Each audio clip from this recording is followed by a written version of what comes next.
Repeat करता हूँ मैं, रिकॉर्डिंग में आ जाएगा ये। सोशल वर्क के सिलेबस के 2 पेपर हैं, पेपर 1 पेपर 2। पेपर 1 के 6 टॉपिक हैं, 6 टॉपिक्स में से 8 सवाल बनाता है और 8 में से आपने 5 हल करने होते हैं। और पेपर 2 के अंदर आपके 5 टॉपिक हैं, 5 में से वो 8 सवाल बताता है और फिर आपने 5 हल करने होते हैं। सो सिलेबस इसका सबसे आसान है और ये ऐसा सिलेबस है कि 200 नंबर की तैयारी आप 2 घंटे में कर सकते हैं। सिर्फ करने वाली चीजें कि आपने मेरे साथ वो सीखनी है। आज हम पढ़ेंगे पेपर 1।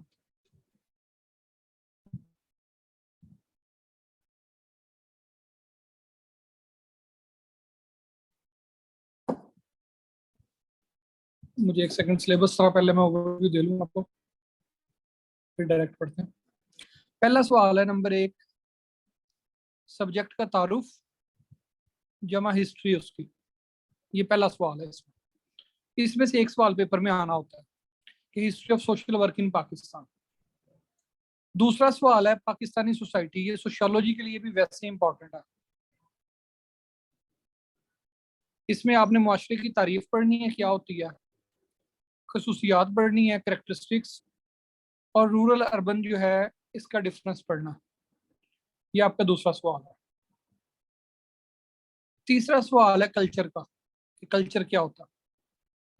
कल्चर की आगे जो भी सब नॉर्म्स हैं, वैल्यूज हैं, सोशलाइजेशन है, इंपॉर्टेंस है उसकी। तो ये तीसरा सवाल है कल्चर पे। चौथा सवाल है सोशल इंस्टीट्यूशंस।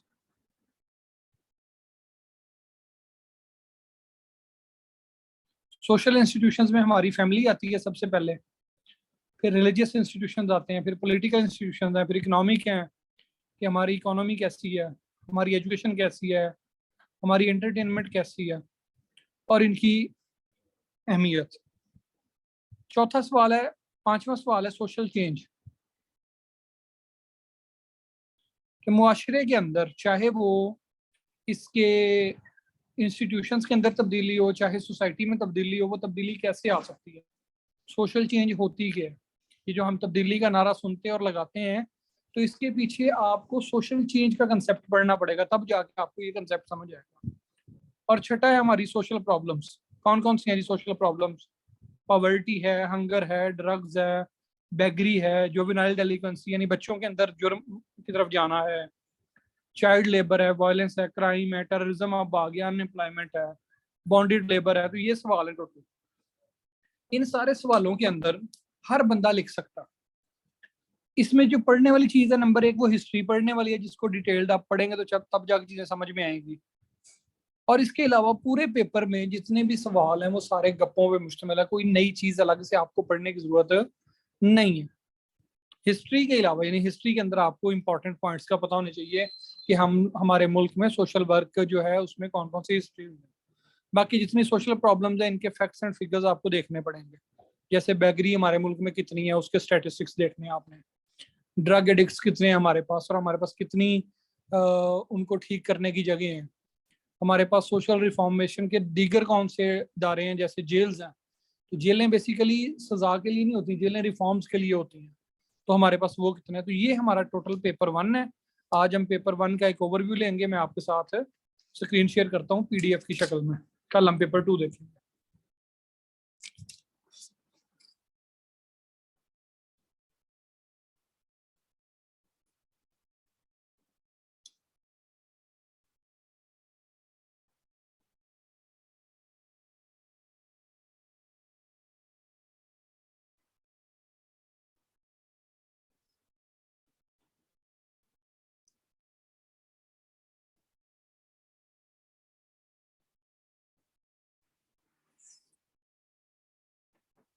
एक ये किताब है, मैं अक्सर आपसे कह रहा था कि वर्ल्ड टाइम्स की ले लें या एडवांस की ले लें, बात एक ही है।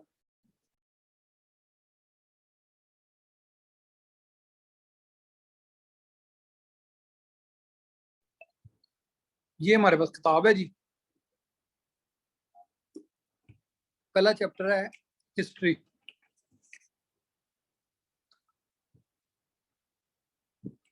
पहला चैप्टर है इंट्रोडक्शन टू सोशल वेलफेयर, कि हम सोशल वेलफेयर करते हैं, ये होता क्या है। फिर नंबर दूसरा चैप्टर है हमारा हिस्टोरिकल पर्सपेक्टिव। हिस्टोरिकल पर्सपेक्टिव का मतलब है कि पाकिस्तान जब वजूद में आया तो उस वक्त हमारे पास उस वक्त हमारे पास कितने इदारे थे जो सोसाइटी के अंदर लोगों की बेहतरी के लिए कोशिश करते थे, और इस वक्त हमारे पास उनकी क्या पोजीशन है, हमने नए इदारे कौन से बनाए हैं। तो ये हमारे पास सोशल पर्सपेक्टिव आ जाएगा।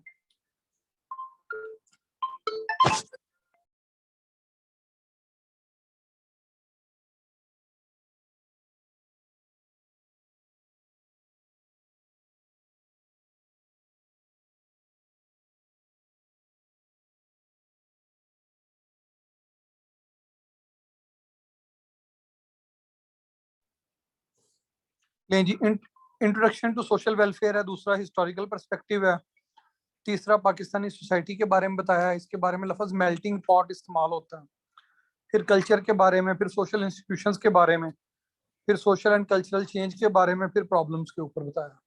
तो प्रॉब्लम्स को फिर इसने अलग अलग जो है ना डिफरेंट चैप्टर्स में कर दिया, हालांकि ये सवाल एक ही है। Introduction to social welfare, definition क्या है इसकी? कहते हैं जी social welfare is an organised effort. Question यहाँ पे वर्ड ऑर्गेनाइज्ड पे आपने तवज्जो देनी है। जब आप कहते हो ना ऑर्गेनाइज्ड, तो ऑर्गेनाइज्ड का मतलब ये होता है कि जिसके अंदर ऑर्गेनाइजेशन एग्जिस्ट करती हो, जहाँ पे ये नहीं हो कि मैं रास्ते में जा रहा था, वहां एक भिखारी खड़ा था, उसको मैंने 10 रुपए दे दिए तो ये सोशल वेलफेयर है। No, social welfare is an organised effort, पहली बात, to ensure a basic standard of decency. कि डिसेंसी के साथ, जिसे हम कहते हैं ना इंटेग्रिटी के साथ, अक्सर औकात ऐसा होता है, आप लोग देखते हैं, मैं स्टेटस लगाता हूँ कि जी एक बच्चा है, उसके सेमेस्टर के लिए फीस चाहिए, तो उसके ऊपर से हम क्या करते हैं, उसका नाम मिटा देते हैं। वजह क्या होती है? ताकि उसकी डिसेंसी, उसकी इंटेग्रिटी बाकी रहे। या ये जैसे हम डिफरेंट प्रोग्राम शुरू करते हैं, जैसे ये भी शहबाज शरीफ ने शुरू किया है 2,000 रुपए देने वाला, सब्सिडी वाला, तो ये क्या होगा, गरीबों को 2,000 मिलेगा, अमीरों को तो नहीं मिल सकता। तो वो 2,000 रुपए से उनके फ्यूल के अंदर जो तब्दीली आई है, तो चलो थोड़ा सा, ज्यादा नहीं, थोड़ा सा उसका असर होगा। तो ये क्या है, बेसिक स्टैंडर्ड ऑफ डिसेंसी को मेंटेन करना in relation to the physical and material wellbeing of the citizenry. Citizenry से मुराद यहाँ सिटीजन हैं, ये शहरों में रहने वालों के लिए। ये इसकी बुनियादी डेफिनेशन है। क्यों करते हैं हम सोशल वर्क? लोगों की जो बेसिक डिसेंट लाइफ है उसको मेंटेन करने के लिए। कैसे करते हैं हम सोशल वर्क? ऑर्गेनाइज्ड एफर्ट के थ्रू। हदफ हमारा क्या होता है? हदफ होता है physical and material wellbeing, that's it. Different लोगों ने इसकी डिफरेंट डेफिनेशंस की हैं।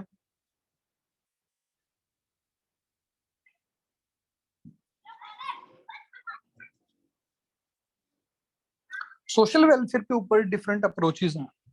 ये अप्रोचेस को अगर आप समझ लेंगे, ये थीरीज हैं कि सोसाइटी के अंदर, मसलन एक लम्हे के लिए फर्ज करें एक शख्स है, हाजी साहब हैं, और मेरे सवाल का आपने जवाब देना है, इसको बात को गौर से सुनना है और जवाब देना है, फिर मैं आपको सोशल वेलफेयर समझाऊंगा। एक हाजी साहब हैं, रमजान का महीना आया, उन्होंने क्या किया, अपने घर के बाहर एक बहुत बड़ा लंगर खाना खुलवा दिया, और जितने लोग वहां पे गरीब और मजदूर थे उनको उन्होंने मुफ्त में खाना खिलाना शुरू कर दिया।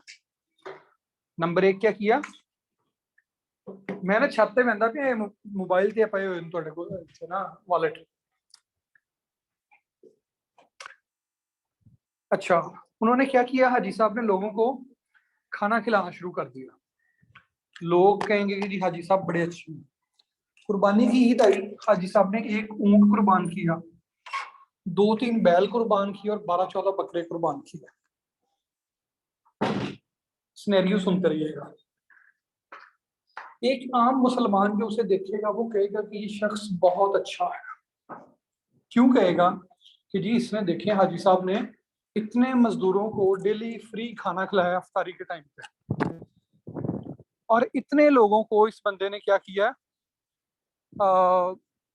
कोई और दी चीजें दी हैं, राशन दिया, फलां चीज की है। एंड देन उसके बाद जब बड़ी ईद आई है तो फिर इसने इतने जानवर कुर्बान किए हैं और उनका गोश्त लोगों में बांटा। आप लोगों का इसके बारे में क्या ख्याल है? जल्दी जल्दी टाइप करके बताएं मुझे, इन हाजी साहब के बारे में आपका क्या ख्याल है?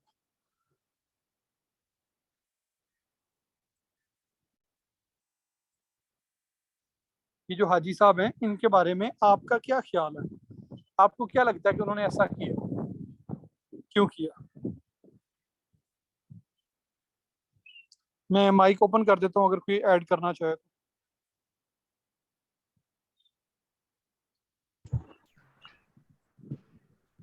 जी एनीवन।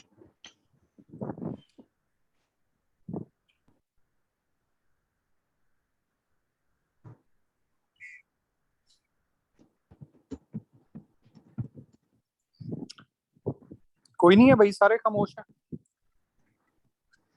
सर क्वेश्चन रिपीट कर दें।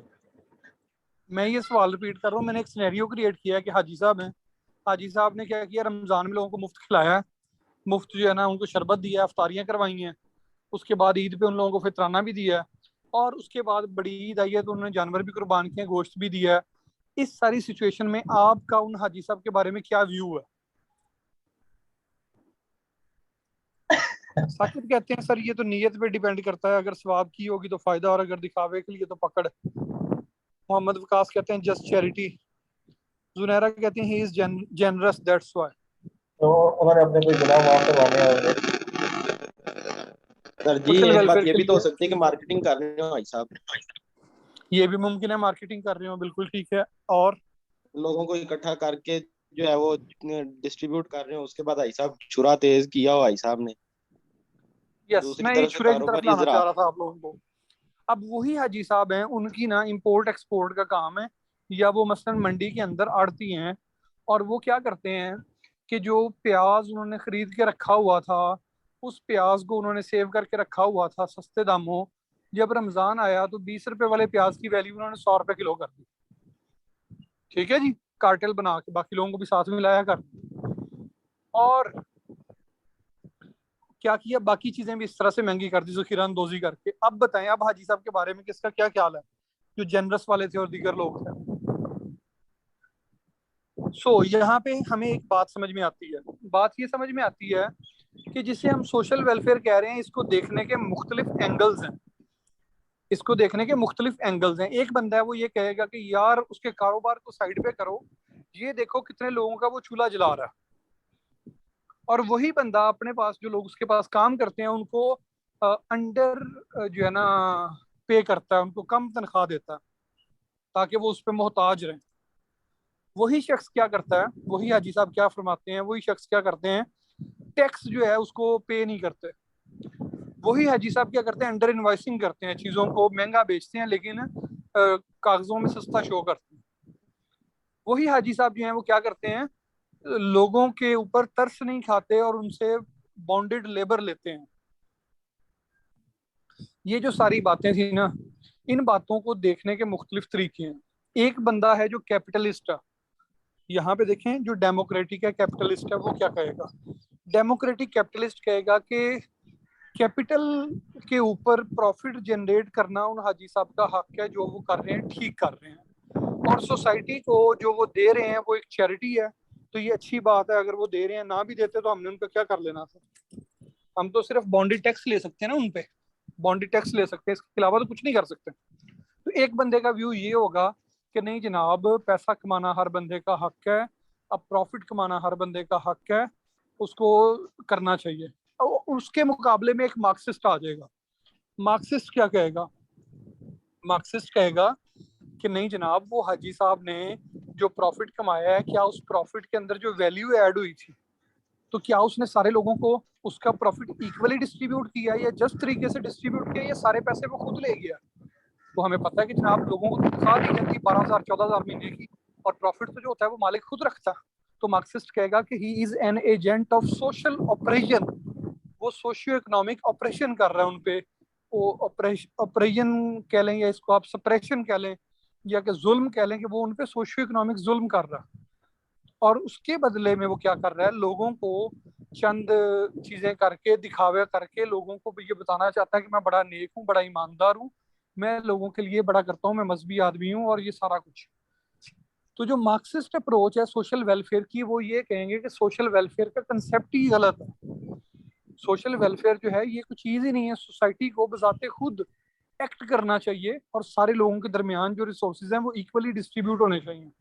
जब रिसोर्सेज इक्वली डिस्ट्रीब्यूट होंगे तो ना उसके अंदर कोई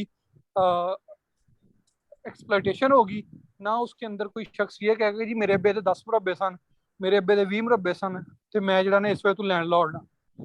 कितने लोग ऐसे हैं, अभी कल हम देख रहे थे मॉडल टाउन के अंदर कि जिनके पेरेंट्स जो हैं वो रहते थे मॉडल टाउन के अंदर, उन्होंने बड़ा अच्छा घर बनाया मॉडल टाउन के अंदर।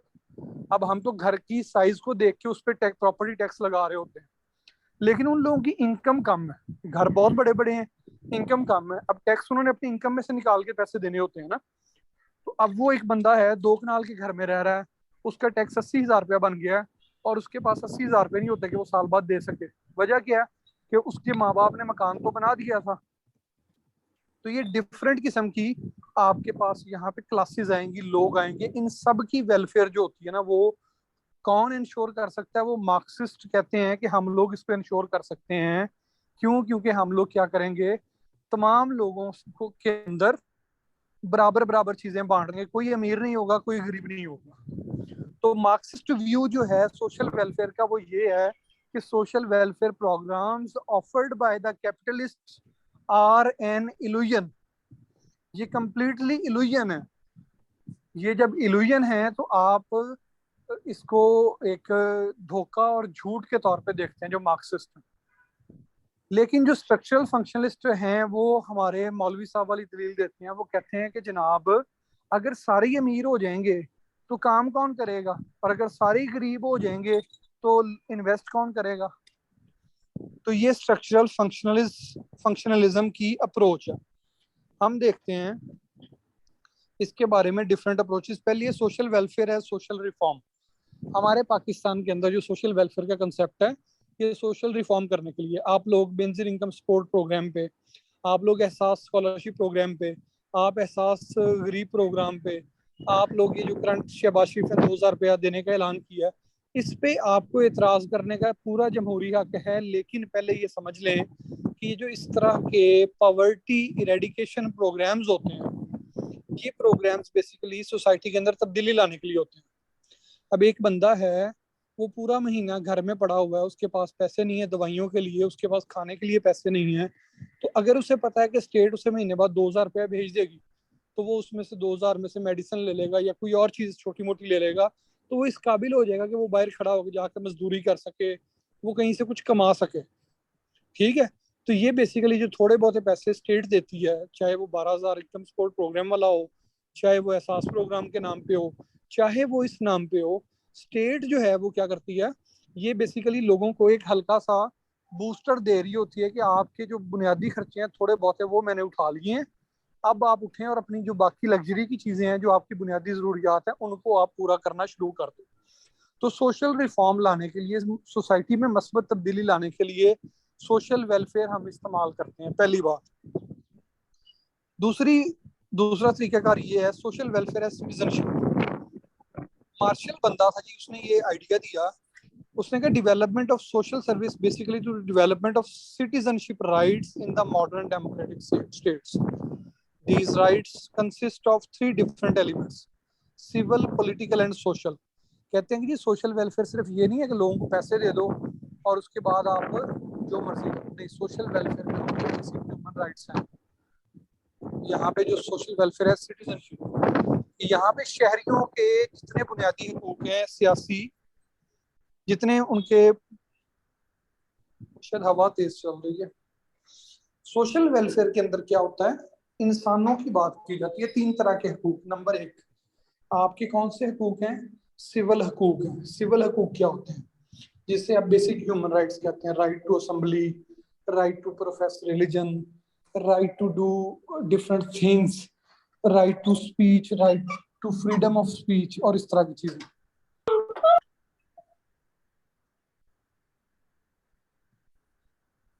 ठीक है जी।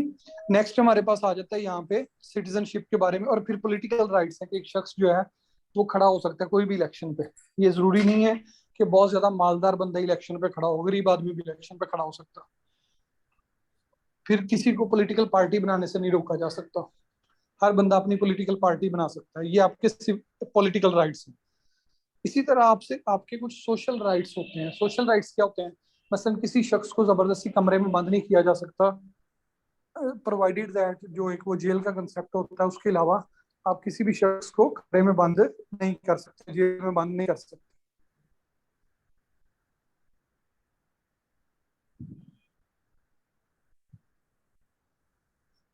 ठीक है जी, ये हमारे पास पहला है। फिर जनाब यहाँ पे एक और थ्योरी है,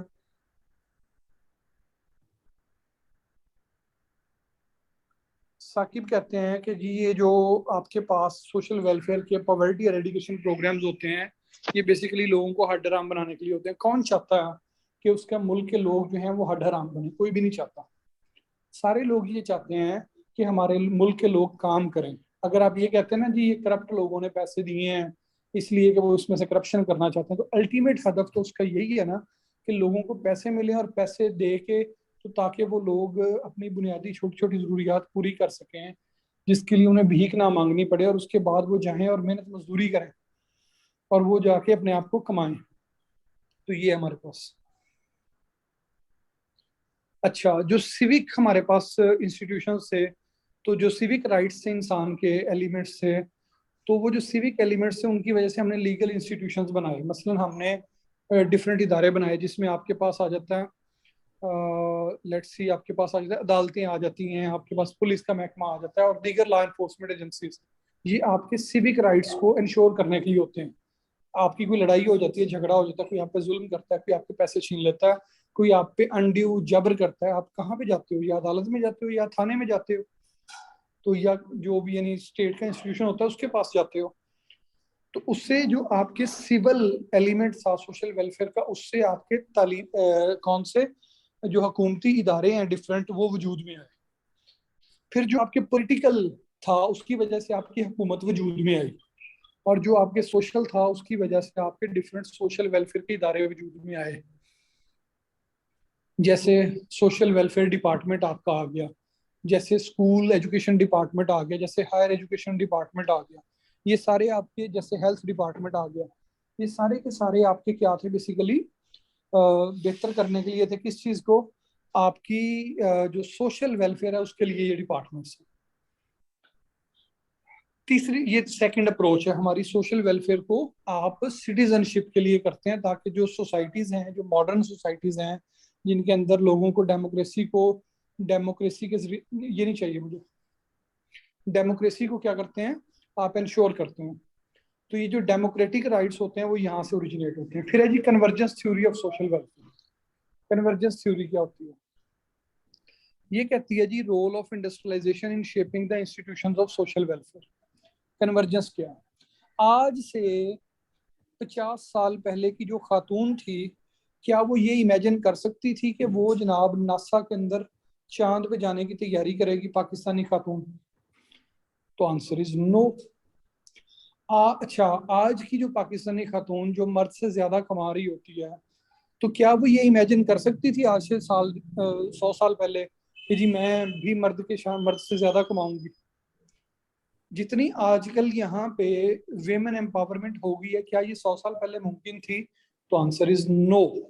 ये मुमकिन नहीं थी, क्योंकि उस टाइम पे जो सोशल स्ट्रक्चर था हमारा वो इस तरह का था कि मैन के लिए अपॉर्चुनिटीज थी लेकिन वेमेन के लिए नहीं थी।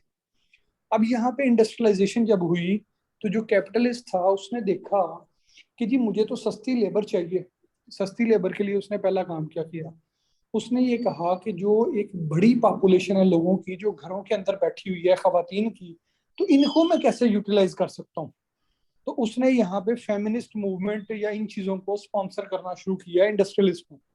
जो इंडस्ट्रियलिस्ट और उनकी जो ऊपर ऑर्गेनाइजेशन थी, उन्होंने कहा कि हम खवातीन के हकूक की बात करते हैं। मकसद क्या था कि खातून को वर्किंग स्फेयर में लेके आना, कि घर बैठी रहने से उसकी इकोनॉमी के अंदर कंट्रीब्यूशन नहीं थी। तो इंडस्ट्रियलाइजेशन ने क्या किया? हमारी सोच के एंगल बदल दिया। हमने कहा जी ठीक है, मर्द भी अगर इंडस्ट्री में काम करके कमा सकता है तो औरत भी कमा सकती है। अब इसी तरह से हमारे इंडस्ट्रियलाइजेशन ने हमारा पूरा सोचने का पैटर्न बदल दिया। जब खातून घर से निकल के इंडस्ट्री के अंदर बतौर वर्कर आई, तो उसने सोचा कि मैं वर्कर के तौर पे क्यों काम करूं, मैं भी तो फोरमैन बन सकती हूँ, मैं भी तो मैनेजर बन सकती हूँ। So she wanted to do that. फिर उसके इंडस्ट्रियलाइजेशन के साथ ही जब उसने देखा कि मैं खुद कमा रही हूँ, तो मुझे वोटिंग राइट्स क्यों नहीं है?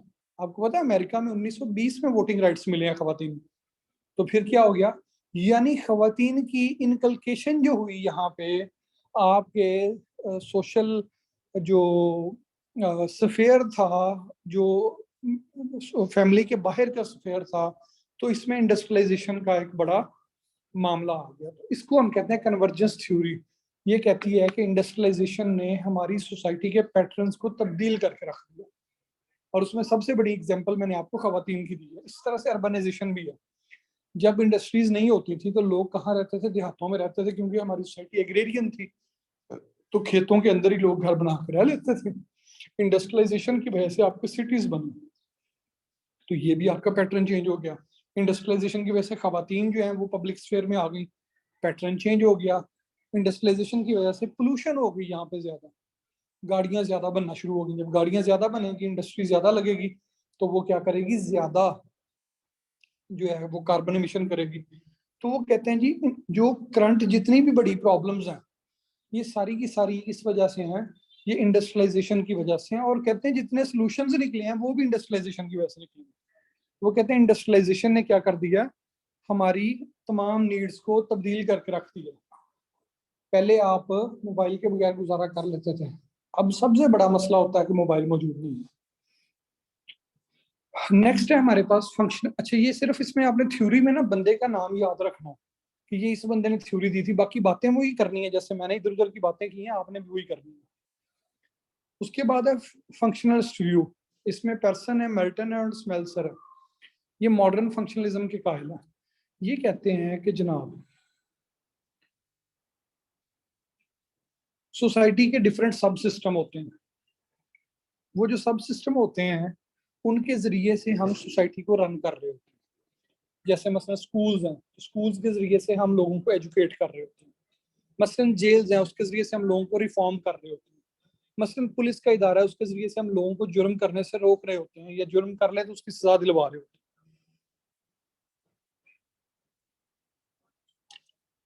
और जो फंक्शनलिस्ट व्यू है वो ये कहता है कि सोसाइटी एक मशीन की तरह एक्ट करती है, जिसके अंदर ये सारी चीजें एक एक पुर्जा हैं, जो सब सिस्टम है।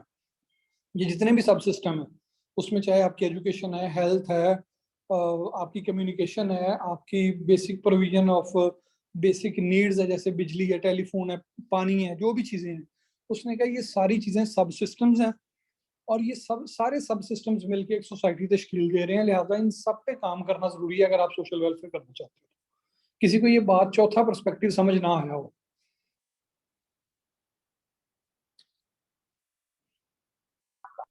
ये चौथा पर्सपेक्टिव किसी को समझ ना आया हो।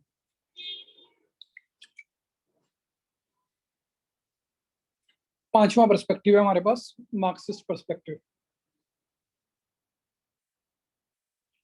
जो कार्ल मार्क्स है वो कहता है कि स्टेट वजूद में इसलिए आई है, जो रियासत है वो वजूद में इसलिए, एक ऐसा वक्त भी था ना जब रियासतें नहीं थी। वो कहता है रियासत वजूद में इसलिए आई है कि ये जो लोग दूसरों पे मुआशी जुल्म करते हैं उसको सहारा दे सके। कार्ल मार्क्स का मानना है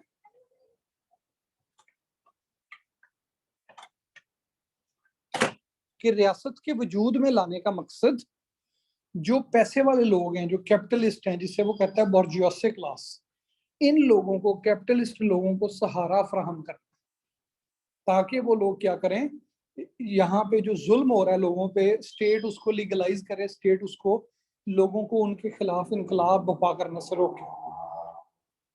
मार्क्सिज्म कहता है जो स्मॉल कम्युनिटी है जिसके पास सारे रिसोर्सेज हैं, ये सारे लोगों ने ये रिसोर्सेज हासिल किए हैं on the basis of, on the price of, जो है ना, at the cost of others. दूसरों के हकूक को पामाल करके उन लोगों ने ये सारा कुछ हासिल किया। ये कौन कहता है? कार्ल मार्क्स कहता है। तो लिहाजा जो सोशल वेलफेयर पे मार्क्सिस्ट कंसेप्ट होगा वो ये होगा कि जो सोसाइटी की वेलफेयर की बात करते हैं, दिस इज एन ओपियम। ये एफ्यून है, रिलीजन एफ्यून है, स्टेट एफ्यून है, सोशल वेलफेयर के प्रोजेक्ट एफ्यून है। कि आप क्या करते हो, पूरी दुनिया का पैसा जमा करके ले जाते हो, बाद में यूएस एड के नाम पे छोटे मुल्कों को दे रहे होते हो, आप यूके एड के नाम पे लोगों को दे रहे होते हो। ये जो यूएसए एड और यूके एड है, ये क्या होता है कि बेसिकली अमेरिका ने अपनी पॉलिसियों के जरिए से पूरी दुनिया की जो दौलत है वो अपने पास जमा कर दी। अब वो क्या करता है, आपको चैरिटी के नाम पे कुछ सिक्के वापस कर देता है। यानी ऐसी है जैसे कोई शख्स आपसे पैसे छीन ले, और छीनने के बाद सारी आपकी जायदाद छीन ले, और उसके बाद अपने नाम करवा ले, और उसके बाद आपको कहे जी तेरी रोटी मेरे जिम्मे, तो वो आपको डेली 2 रोटियां देता रहे। तो आप कहें यार कितना अच्छा बंदा है, इसने 2 रोटियां डेली मुझे दी। तो मार्क्सिस्ट व्यू ये है कि ये जो जालिम है, इन जालिमों ने क्या किया है, आपके तमाम जो चीजें हैं वो हथिया ली हैं, और हथियाने के बाद अब ये क्या कर रहे हैं, आपको चैरिटी के नाम पे चीजें दे रहे हैं। ये मार्क्सिस्ट व्यू है, ये बड़ा रेडिकल व्यू है, और इसको आपने कहीं पे भी किसी इंटरव्यू में प्रोपेगेट नहीं करना। आपने इसको मार्क्स की व्यू कहना है, आपने कहना है कि मैं इससे मुत्तफिक नहीं हूँ। आपने बेसिकली फंक्शनलिस्ट व्यू की हिमायत करनी है, जब भी करनी है, किसी भी जगह पे आपको हिमायत करनी पड़े, सोशियोलॉजी में, इंग्लिश एस्से में, तो आपने बेसिकली फंक्शनलिस्ट व्यू की हिमायत करनी है, क्योंकि फंक्शनलिस्ट व्यू जो है मोर प्रैक्टिकल है। किसी को यहाँ तक व्यूज की समझ ना आई हो तो मुझसे पूछ लो।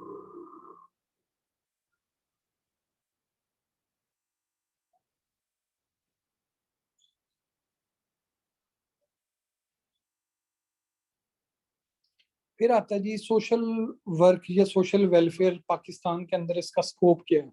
तो पहला होता है सर्विस ऑफ द पीपल, अवाम की खिदमत।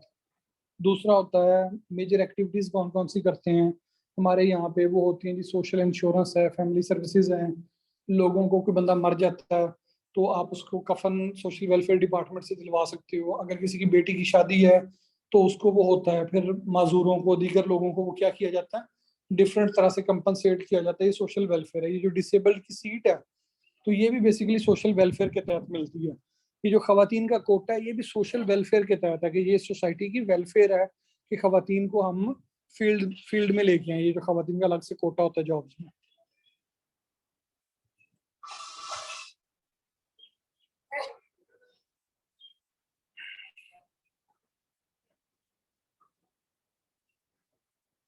Child welfare, family welfare, women welfare, ये वाली चीजें इसके अंदर हैं। फिर इंटरनेशनल स्कोप क्या है जी सोशल वेलफेयर का। जितनी इंटरनेशनल ऑर्गेनाइजेशंस हैं वो इस पे काम कर रही हैं, जो चैरिटी ऑर्गेनाइजेशन, WHO है आपकी, UN है, असिस्टेंस प्रोग्राम है, रेड क्रिसेंट है, ये सारी इदारे आपने नाम देख लेने। Acceptance of social responsibility. Social responsibility basically क्या बुला है, एक आप वर्ड लिखे अपने पास, CSR, कॉर्पोरेट सोशल रिस्पॉन्सिबिलिटी। होता ही है कि जब किसी जगह पे कोई फैक्ट्री बनाई जाती है तो वो फैक्ट्री क्या करती है, अपने इर्द गिर्द के इलाकों में छोटे मोटे काम करवा देती है। मसलन एक काम वो ये करते हैं कि वाटर फिल्टर लगवा देते हैं, वाटर फिल्टर पीने के पानी के लिए वो उस इलाके में लगवा देते हैं। अब जो फैक्ट्री वहां पे लगी है, वो फैक्ट्री क्या कर रही है, पोल्यूट कर रही है वहां के एनवायरनमेंट को, वहां के ज़मीन पानी को। अब वो फैक्ट्री की वजह से पोल्यूट हो रहा था, तो फैक्ट्री ने ये फील किया, लीगली उनको नहीं कहा गया कि आप ये करें, फैक्ट्री ने ये फील किया कि हम चूंकि पानी पोल्यूट कर रहे हैं तो हम एक यहाँ पे वाटर फिल्टर प्लांट लगवा दें, ताकि लोग क्या करें, इसमें इस पानी से इस्तेफादा कर सकें, और जो हम लोग यहाँ के पानी को गंदा कर रहे हैं उसको हम थोड़ा बहुत रिस्पॉन्सिबिलिटी फील करके उसको ठीक कर दें। इसे कहते हैं सोशल रिस्पॉन्सिबिलिटी। जो तो लालची लोग होते हैं वो तो कहेंगे नहीं ये मुमकिन ही नहीं है, लेकिन जो NGOs होती हैं, जो दीगर लोग होते हैं, वो डिफरेंट तरीके अडॉप्ट करके वो कहते हैं कि जनाब हर फर्म को, हर ऑर्गेनाइजेशन को सोशली रिस्पॉन्सिबल होना चाहिए। Acceptance of individuals dignity. Individual dignity की एक्सेप्टेंस क्या है कि आप यहाँ पे जब किसी को कोई भी चीज दे रहे होते हो तो आप उसकी इज्जत नफ्स मजरू नहीं करते। ये जो होता है, आपको याद हो पिछले दिनों जमात इस्लामी ने गर्मी के तनाजुर में लोगों को क्या किए, तरबूज बांटे। अब उन तरबूजों के ऊपर लिखा हुआ था, वो काट के छील के PP फलां, यानी वो पंजाब असम्बली की जो सीट है उसका नाम लिखा हुआ था और ऊपर बंदे का नाम लिखा हुआ। ये क्या होता है, बेसिकली तुम एक हदवाना दे के बंदे को खरीद लिया। तो जो सोशल रिस्पॉन्सिबिलिटी होती है वो क्या होती है, सॉरी, जो ये जो इंडिविजुअल डिग्निटी होती है इसका आपको ख्याल करना होता है। इंडिविजुअल डिग्निटी क्या होती है कि आप किसी भी शख्स को, उसको इस वजह से नीचा नहीं दिखा सकते कि वो शख्स क्या करेगा आपको, कि वो बेचारा आपके सामने साहिल है, महदूद है। ये रसूल खुदा ने भी कहा है कि चैरिटी जब दो तो ऐसे दो कि अगर आप दाएं हाथ से दे रहे हो तो आपके बाएं हाथ को पता ना हो कि आपने चैरिटी दी है, यानी इंटेग्रिटी मेंटेन करनी है। ये सिर्फ यहाँ के नहीं, ये बल्कि इस्लामिक कंसेप्ट भी है। आप लोग भी जब किसी को चैरिटी दें तो कोशिश करें उसका फेस ना देखा करें, बस दे दिया करें। अच्छा जी, नेक्स्ट है based on scientific methods and techniques. अब फॉर एग्जांपल आप ये डिसाइड करते हैं कि हमने इस इलाके के लोगों की एग्रीकल्चरल कैपेसिटी बढ़ानी है ताकि उनकी इकोनॉमी अच्छी हो, इकोनॉमी अच्छी होगी तो सारी सोसाइटी अच्छी होगी। अब आप क्या करते हैं, आप कहते हैं कि जी चकवाल के एरिया, डिस्ट्रिक्ट चकवाल है और चकवाल के अंदर हम लोग जैतून के पौधे लगाएंगे।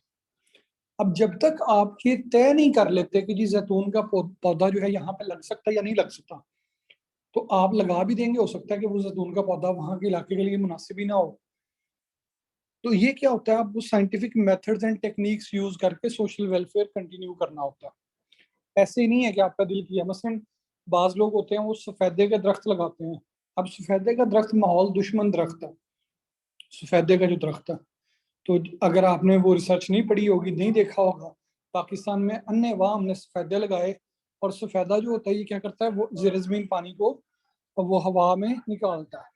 अब जो लोग जो इलाके सेम और थोर वाले हैं वहां पे तो सफेदा नेमत है, लेकिन जैसे हमारे इलाके हैं पंजाब के जहाँ पे सेम और थोर नहीं है, वहां पे सफेदा लगाएंगे तो नतीजा क्या निकलेगा, आपने बेसिकली इसको साइंटिफिक मेथड और टेक्निक्स को साइड पे किया, जिसकी वजह से आपका क्या मामला हो गया, सारी मामला खराब हो गए। फिर प्रोफेशनल ट्रेनिंग होती है, ये जो सोशियोलॉजी और सोशल वर्क और जेंडर स्टडीज और इस तरह के दीगर सोशल साइंसेज के सब्जेक्ट होते हैं, पढ़ रहे होते हैं, तो ये बाद में डिफरेंट ट्रेनिंग्स करते हैं, एनजीओज इवन गवर्नमेंटल ऑर्गेनाइजेशन उनकी ट्रेनिंग करवाते हैं कि जब आप करें किसी की हेल्प तो आपने किस तरह से करनी है। फिर जनाब social welfare is combination of science and art, इसके अंदर साइंस का भी इस्तेमाल हो रहा है, जैसे मैंने आपको सफेदे का बताया। तो जिस बंदे को सफेदे की समझ नहीं आएगी तो इसका मतलब है वो साइंस नहीं जानता। और आर्ट क्या है इसके अंदर, कि आप बहुत सारी चीजों को, इम्पॉसिबल को पॉसिबल कर रहे होते हो।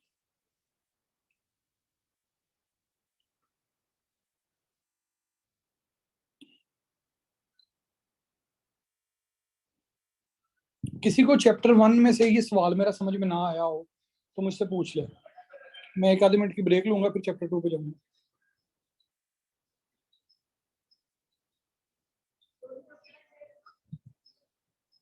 पाकिस्तान,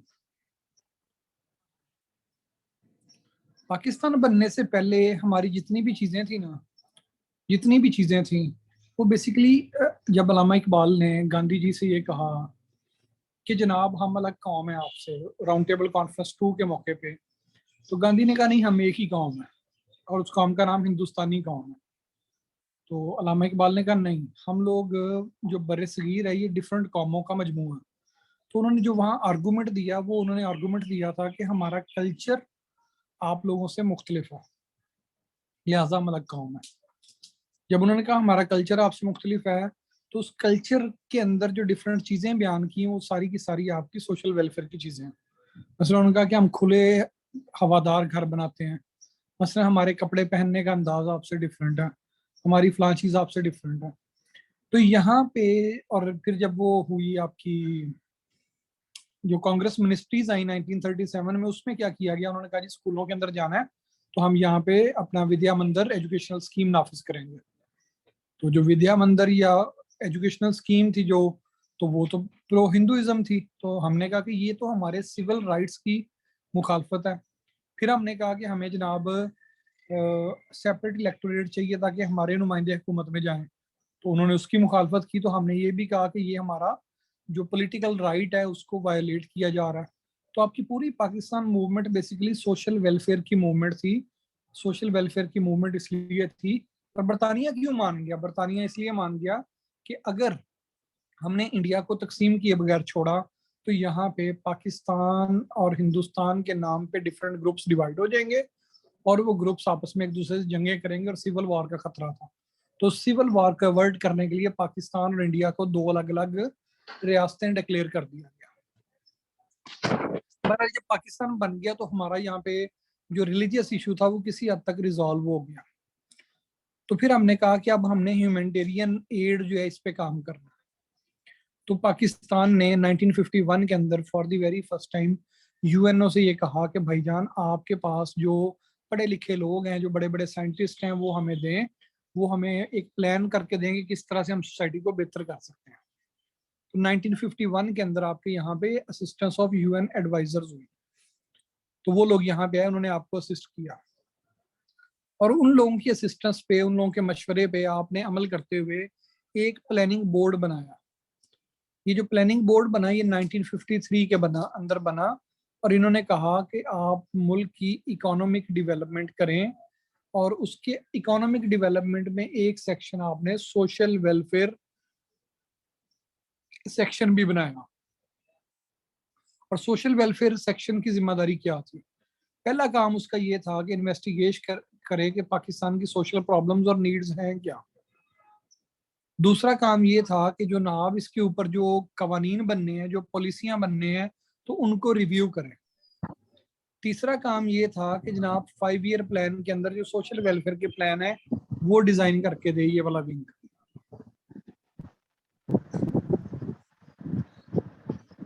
इसकी बुनियाद पे 1956 के अंदर 1956 के अंदर हमारे पास national council of social welfare बनी। ये जो national council of social welfare बनी, ये एक क्या करती थी, ये स्टिमुलेट करती थी, लोगों को मोटिवेट करती थी कि आप वॉलंटरली, यानी लोग क्या करें, निकलें और निकल के डिफरेंट सोशल वेलफेयर के काम करें। नीचे आपने पढ़ लेना है कौन कौन से थे।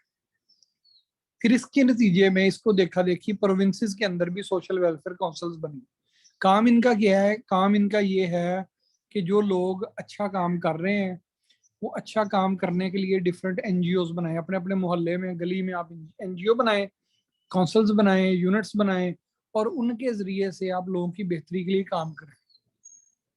मसलन मुझे पता चला कि एक इलाका है, वहां पे उन्होंने ये डिसाइड किया है कि किसी भी घर में जो फौतगी हो जाएगी, तो फौतगी होने के बाद उसके घर वाले पहले ग्रीफ में होते हैं, गम में होते हैं, तो लोग क्या करते हैं, वहां जाते हैं और वो एक्सपेक्ट कर रहे होते हैं कि अभी बिरयानी की देगियां आ जाएंगी और जो है ना हमें खिलाया जाएगा। सो उस इलाके के लोग बैठे, उन्होंने मिलकर डिसाइड किया कि हम एक काउंसिल बनाएंगे, एक ऑर्गेनाइजेशन बनाएंगे। वो ऑर्गेनाइजेशन का काम ये होगा, जो मर्जी फौत हो जाए हमारे इलाके के बंदे, तो हम उसके लिए जनाजे का बंदोबस्त खुद करेंगे, टेंट का बंदोबस्त खुद करेंगे, उसके जो भी ख़त्म वगैरह जो कुछ भी वो उनके हैं बिलीफ्स, उसके मुताबिक वो हम करेंगे। और जो खाना लोगों को देना है वो भी, वो एक चैरिटी उसमें जमा होती रहती है, वो देंगे, ताकि एक बंदे का पहले फौत हो गया बंदा और वो वहां पे देगे उतरवा के लोगों को खाना खिलाए, तो ये ठीक नहीं है। तो ये क्या थी? ये मोटिवेशन थी, लोगों ने इंडिविजुअली किया इसको अपने इलाके में, ऑर्गेनाइज तरीके से किया। तो ये क्या था बेसिकली, इसकी मोटिवेशन देने के लिए आपके पास ये प्रोविंशियल सोशल वेलफेयर काउंसिल्स बने। अब ये भी तो देखना है ना। फॉर एग्जाम्पल आपको मैं एग्जाम्पल देता हूँ कि जी वजीरस्तान का एक इलाका है, वहां पे चर्च पैदा होती है। अब वो चर्च जो है ना, वो जो भी उसका दरख्त है मैरिजुआना का, वो पैदा होता है। अब उसके ऊपर गवर्नमेंट ने पाबंदी लगाई हुई है। अब वहां के लोग अगर एक ऑर्गेनाइजेशन बना लें और कहें कि हमारा कारोबार ये है और हम इसको क्या करेंगे, सपोर्ट करेंगे, तो कोई तो इदारा ऐसा होना चाहिए जो उसको कहे कि नहीं भाई, ये जो आपका सोशल वेलफेयर जिसे आप कह रहे हैं, ये सोशल वेलफेयर नहीं है, ये कोई और चीज है। तो क्या किया, इसके ऊपर सोशल वेलफेयर अगर आपने करनी है, कोई ऑर्गेनाइजेशन बनानी है, तो उसके लिए आपको अपनी डिस्ट्रिक्ट गवर्नमेंट से, अपने होम डिपार्टमेंट से, या प्रोविंशियल या फेडरल गवर्नमेंट से इजाजत लेनी पड़ती है। तो ये जो वेलफेयर काउंसिल्स बनी, इसके नतीजे में आज भी जब आपने कोई एनजीओ रजिस्टर करवानी होती है, अगर वो डिस्ट्रिक्ट लेवल की एनजीओ हो, तो आप उसे अपने डिप्टी कमिश्नर से रजिस्टर करवाते हो।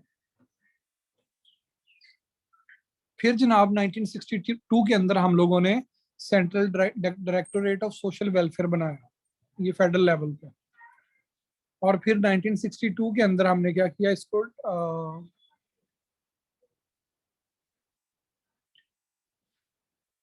फिर जनाब आपके पास directorate general of social welfare बना 1964 के अंदर, ऑफ देन वेस्ट पाकिस्तान, सूबाई में बना, ये सूबाई लेवल पे।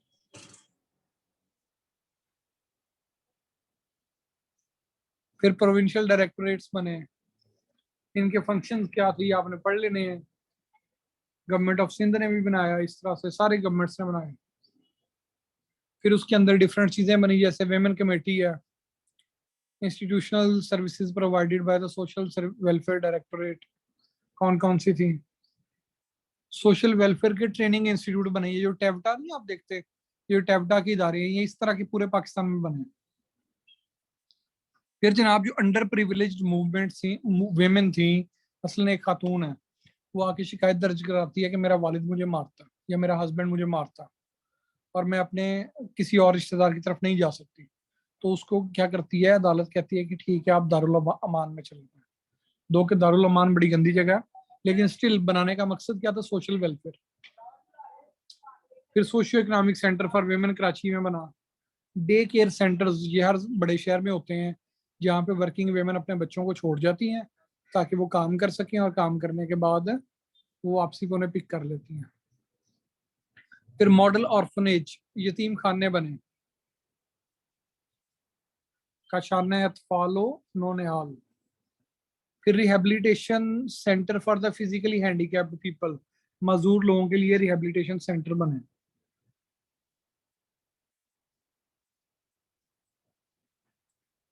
तो ये डिफरेंट इदारे इस तरह से वजूद में आते रहे।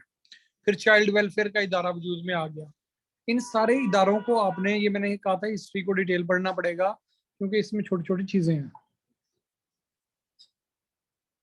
फिर ये जी directorate of social welfare, government of Punjab, Pakistan के अंदर, पंजाब के अंदर ये जो इदारा है सोशल वेलफेयर के नाम से ही है। ये जो सोशल वेलफेयर का इदारा है, इसके एडमिनिस्ट्रेटिव सेटअप है, सबसे ऊपर इसके जनाब डीजी होता है, डीजी के नीचे डिफरेंट डायरेक्टर होते हैं, उनके नीचे डिप्टी डायरेक्टर्स होते हैं, और फिर जिले और तहसील लेवल पे जाके इनके लोग होते हैं। अब किसी ने क्वेश्चन किया था एनजीओ क्या होती है, तो सबसे पहले जो नॉन गवर्नमेंटल ऑर्गेनाइजेशन होती है वो क्या करती है, वो अपना एरिया या स्कोप ऑफ वर्क बताती है कि जी हम लोग फॉर एग्जांपल लोगों को राशन पहुंचाएंगे।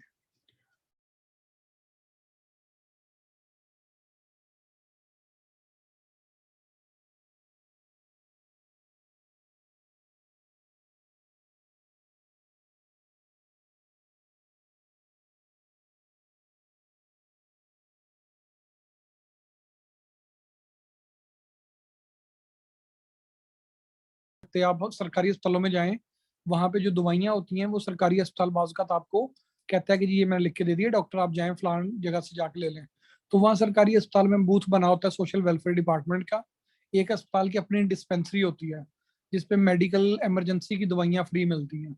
एक होता है कि जो आपको वो लिख के दे रहा होता है कि जी ये बाहर स्टोर से लेनी है, वो स्टोर वाली दवाइयाँ आप अफोर्ड नहीं कर सकते, तो वो आपको कहता है कि ठीक है आप कल लाइएगा, मैं जब ये सोशल वेलफेयर वाले खुले होंगे तो मैं आपको पर्ची बना के दूंगा, आप जाके तो वहां से दवाइयाँ ले लीजिएगा, वो दे देते हैं। इस तरह हॉस्टल्स फॉर वर्किंग वेमेन है, खवातीन की जो वर्किंग वेमेन है उनके लिए हॉस्टल्स बने होते हैं।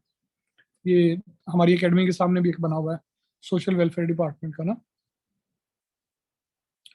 फिर जनाब किडनैप्ड चिल्ड्रन के लिए एक है, आफियत के नाम से है, नशेमन के नाम से है, दारुल सुकून के नाम से है, और ये डिफरेंट काम कर रहे हैं, ये आप पढ़ लेंगे इसको। यस, पनागा was also an initiative under social welfare department. इसी तरह से जनाब हम लोगों ने और भी इदारे बनाए, जैसे federal ministry of special education and social welfare है। इस तरह हमारे पंजाब में भी एक अलग से डिपार्टमेंट है जिसका नाम है स्पेशल एजुकेशन डिपार्टमेंट, जहाँ पे डेफ बच्चों को या जो हैंडीकैप्ड बच्चे होते हैं उनको पढ़ाया जाता है। फिर रिहेबिलिटेशन सेंटर है। रिहेबिलिटेशन सेंटर क्या होते हैं, जैसे जेलें होती हैं।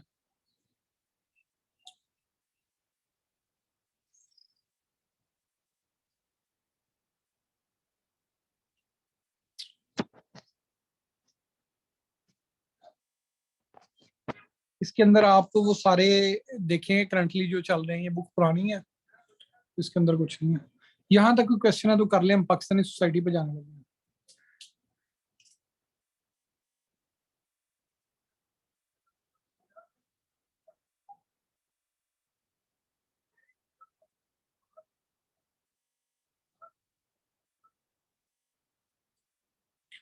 सोसाइटी की सबसे पहले डेफिनेशन क्या होती है, सोसाइटी की जो डेफिनेशन ये है कि number of people living together.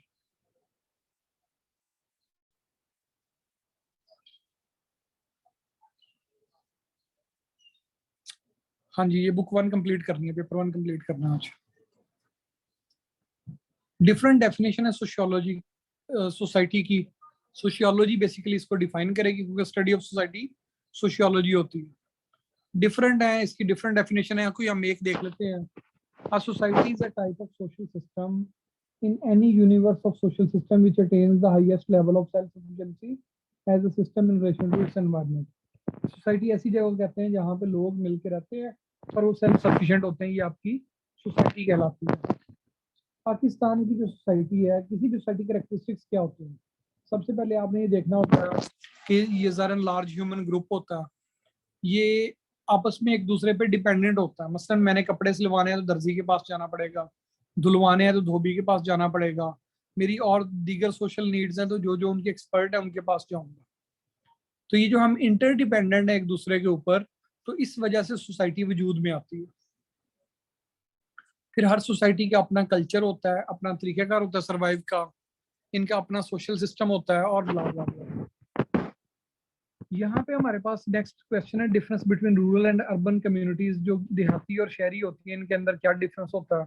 तो आपको पता है देहातों के अंदर आमतौर पे लोगों का प्रोफेशन जो होता है वो एग्रीकल्चर होता है, और शहरों के अंदर लोगों का प्रोफेशन जो होता है वो सर्विसेज प्रोविजन होता है, वो उनका इंडस्ट्री होता है या कोई और इस तरह की चीज होता है। आजकल तो आपकी IT भी आ गई है। फिर और क्या डिफरेंस होता है? डेंसिटी ऑफ पॉपुलेशन का डिफरेंट होता है कि शहरों के अंदर कम जगह पे ज्यादा लोग रह रहे होते हैं, देहातों में ज्यादा जगह पे कम लोग होते हैं। नेचर ऑफ रिलेशन में क्या होता है? इस पे आप असाबिया थ्योरी अगर किसी ने पढ़ी है इब्ने खल्दून की तो वो भी दे सकते हैं। ये जो डिफरेंस है सिटी और इसका ना, जो वहाँ पे बदवी और हजरी सोसाइटी है इब्ने खल्दून की, जो आपने सोशियोलॉजी में अगर किसी ने पढ़ी है, बदवी एंड हजरी सोसाइटी, तो आप वो भी रेफरेंस यहाँ कोट कर सकते हो। एनवायरनमेंट का फर्क होता है, सोशल मोबिलिटी का फर्क होता है, सहूलियात का फर्क होता है, सोशल स्ट्रेटिफिकेशन का फर्क होता है। देहातों के अंदर या तो बंदे अमीर होते हैं या गरीब होते हैं, शहरों में आमतौर पे ज्यादा लोग मिडिल क्लास होती है। सॉलिडारिटी जिसे आप असाबिया कहते हैं, ये यहाँ पे शहरों में कम होती है, देहातों में ज्यादा होती है। अगला सवाल है हमारा कल्चर। कल्चर क्या है जी? कल्चर की डेफिनेशन है, culture is everything which is socially learn and shared by members of society. Culture is man made environment. Culture क्या होता है? मैन मेड एनवायरनमेंट होता है। ये सोशल हेरिटेज होता है, मुआशरती वर्सा होता है, ये शेयर्ड होता है। यानी हम लोग कल्चर की बात करें तो एक बंदा है वो यूरोप में पैदा हुआ है तो वो वहां की चीजों को ठीक समझता है। मसलन अगर एक खातून है वो ऑस्ट्रेलिया में पैदा हुई है और वहां पे उसने बुर्का नहीं देखा, अब जब वो पाकिस्तान आएगी तो हम कहेंगे कि यार देखो इसने कैसे टी शर्ट और जीन्स पहनी हुई है, तो ये कैसी अजीबोगरीब है। और वो कहेगी कैसी बेवकूफ खवातीन है कि बुर्का पहन के जा रही हैं, इनको गर्मी नहीं लगती, इतनी गर्मी के अंदर कैसा अजीबोगरीब लिबास पहनना होगा। ये जो दोनों के दरमियान थॉट का फर्क है, तो ये कैसे आया? ये कल्चर की वजह से है, क्योंकि वहाँ कल्चर में वैसा लिबास पहनना कॉमन है तो वो उसको नॉर्मल समझेंगे। आप लोग यहाँ पे पाकिस्तान में बुरके को या इस तरह के जो लूज ड्रेसेस है इनको कॉमन समझेंगे। कल्चर जो होता है ये ट्रांसमिट होता है एक नस्ल से दूसरी नस्ल को। यानी हम लोग, मसलन मैंने दाढ़ी इसलिए रखी हुई है कि मेरे अब्बा ने भी दाढ़ी रखी हुई है, तो मैंने देखा कि अब्बा ने दाढ़ी रखी तो मैंने भी रख ली। अब ये कल्चरली ट्रांसफर्ड है, वो अलग बात है, सुन्नत है फलां फलां फलां, वो बात की बात है। कल्चर हमेशा चेंज होता रहता है। कैसे चेंज होता रहता है? मसलन जो व्यूज आपके अब्बा के थे, क्या आपके भी वही व्यूज हैं? तो आंसर इज नो। आपके व्यूज तब्दील हो गए हैं चीजों के बारे में, तो फिर क्या होता है? कल्चर तब्दील होता रहता है इस तरह से। Culture is एकोमुलेटिव। एकोमुलेटिव का क्या मतलब होता है? कल्चर किसी महीने का, दिन का या जगह का नहीं होता। कल्चर ओवरऑल होता है कि आपने कहाँ पे कैसे, from the initial period of time to future तक ये एकोमुलेटिव होता है। फिर कल्चर परवेसिव है। परवेसिव क्या होता है? मसलन ये आपके लाइफ के तमाम जो स्फेयर्स हैं उनको टच कर रहा होता है। ऐसा नहीं होता कि कल्चर जो है ना किसी खास स्फेयर को टच करे। कल्चर डिफरेंट तरह के होते हैं। एक इसकी मटेरियल कल्चर है जिसको आप हाथ लगा सकते हैं, ये शायद मैंने आपको प्रेस ही पढ़ाई थी, उसके अंदर भी मैंने बताया था। एक होता है मटेरियल कल्चर। मसलन ये है हमारे यहाँ पे ट्रक कार्ट है पाकिस्तान का, ये मटेरियल कल्चर है। जैसे ट्रक पाकिस्तान में होते हैं दुनिया में कहीं भी नहीं होते, तो ये मटेरियल कल्चर है। इसके मुकाबले में हमारे पास एक नॉन मटेरियल कल्चर होता है। ये कस्टम्स होते हैं, बिलीफ्स होते हैं, ट्रेडिशन होती है, वैल्यू सिस्टम होता है, नॉलेज, फिलोसफी, ये बुनियादी चीजें होती हैं जो हमारे जहनों में होती है, नॉन मटेरियल कल्चर। और मटेरियल कल्चर क्या होता है? नॉन मटेरियल कल्चर के इजहार का नाम होता है। मसलन मैं कहता हूँ कि यार एक बंदा पेंट कोट पहन के बड़ा अच्छा लगता है, ये जो आइडिया मेरे जहन के अंदर है कि जी पेंट कोट पहन के एक बंदा बड़ा अच्छा लगता है, तो तो ये आइडिया है, ये नॉन मटेरियल कल्चर मेरे जहन में आ गया। अगर मैं किसी देहात में रहता होता तो वहां पे आता कि यार मैं तो नीले रंग की धोती पानी है, वो बड़ी अच्छी लग रही है। तो ये दोनों आइडियाज थे। अभी मैंने किया कुछ भी नहीं है, ना धोती पहनी है ना पेंट कोट पहना। ये जो जहन में आइडियाज थे, ये नॉन मटेरियल कल्चर था। और जब मैंने इनको अमली जामा पहनाया, मैंने सूट सिलवा लिया, तो मैंने उसको मटेरियल कल्चर में कन्वर्ट कर दिया।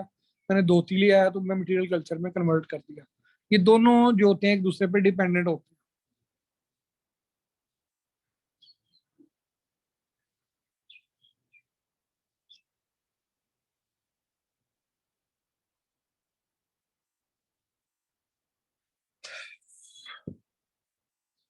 ये आपने पॉइंट्स पढ़ लेने, एलिमेंट्स कौन कौन से होते हैं। जुबान होती है, जियोग्राफी होती है। मसलन जो अरब के लोग हैं, ये ढीले ढाले लिबास इसलिए पहनते हैं, वहाँ गर्मी बहुत ज्यादा होती है, तो वो क्या करते हैं, खुले खुले लिबास पहनते हैं, सर ढांकते हैं। अब जो यूरोपियंस हैं वहाँ, वो इसलिए जो है ना मोटे कपड़े पहनते हैं कि वहाँ पे सर्दी ज्यादा होती है। तो ये जो डिफरेंस है, ये बाज़ आपका एनवायरनमेंट, आपके बिलीव्स, हर चीज इस पे असरअंदाज हो रहे हैं। तो ये सारे एलिमेंट्स हैं, एनवायरनमेंट है, आपके आइडियाज हैं, आपकी हर चीज जो है वो क्या है, ये है। कल्चर है सिस्टम ऑफ नॉर्म्स। नॉर्म्स क्या होता है, जो चीज नॉर्मली हम करते हैं, ये नॉर्म्स कहलाती है। नॉर्म्स क्या है, the things that are actually done in a society are called norms. मसलन हमारा रिलीजन ये कहता है कि रिश्वत लेना बुरी बात है, लेकिन हमें इस चीज का पता है कि हम किसी भी सरकारी दफ्तर में चले जाएं और अगर कोई बंदा वहां कह दे कि मैंने बगैर रिश्वत के आपका काम करना है, तो हम कहते हैं ये हमारा काम ही नहीं करना चाहता। हम फिर भी मिठाई के पैसे उसे दे आते हैं या मिठाई दे आते हैं। ये क्या है कि हमें पता है कि अल राशि वल मुर्तशी किलाहुमा फिन्नार, के दोनों जो है ना वो जहन्नुम के अंदर हैं। लेकिन स्टिल ये हमारी वैल्यू है कि रिश्वत लेना गलत है, रिश्वत लेना जुर्म है। ये हमारी वैल्यू, रिश्वत लेना गलत है, ये हमारी वैल्यू है। रिश्वत लेना जुर्म है, ये हमारा लॉ है। लेकिन हम फिर भी रिश्वत दे रहे होते हैं, ये हमारी नॉर्म है। नॉर्म क्या चीज होती है, जो सोसाइटी में नॉर्मलाइज हो जाए। ये जब ये वीडियोस स्कैंडल आना शुरू हुए थे, तो उस टाइम पे मैंने कहा था कि ये जो वीडियोस धड़ाधड़ लोगों की लीक हो रही होती हैं, तो ये जो लीक वीडियोस हैं, ये क्या है, एक तरीकाकार है मुआशरे में चीजों को नॉर्मलाइज करने का। इसकी वजह से क्या होगा, मुआशरे में अब लीक वीडियो को लोग नॉर्मल लेना शुरू कर देंगे। और ना सिर्फ नॉर्मल लेना शुरू कर देंगे, लोग इसको खुद बनाना शुरू कर देंगे। तो ये आपके पास कल्चर जो है सिस्टम ऑफ नॉर्म्स होता है। तो नॉर्म्स जो होती हैं वो डिफरेंट तरह से होती हैं, जिनमें एक चीज है फॉकवेज। फॉकवेज क्या होते हैं,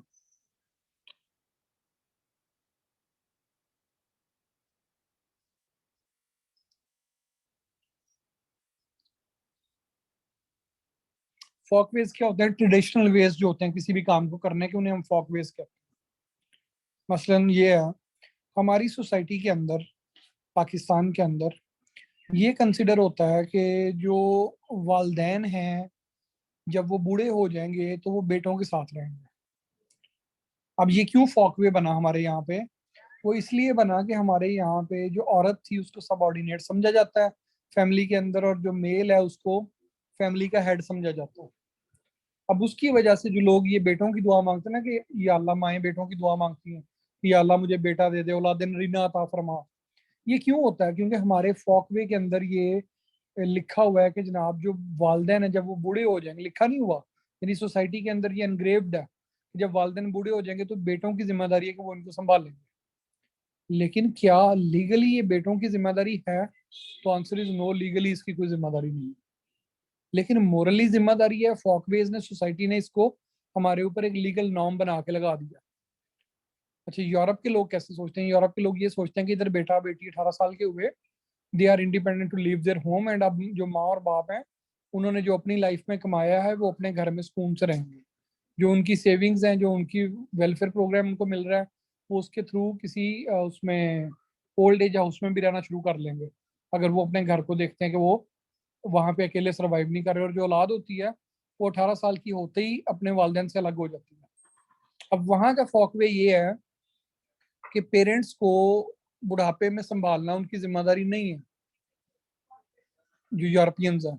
लेकिन हमारे जो इंडिया का, पाकिस्तान का है, उसमें ये हमारी जिम्मेदारी है। तो ये हमारे यहाँ नॉर्म्स कंसिडर होती हैं।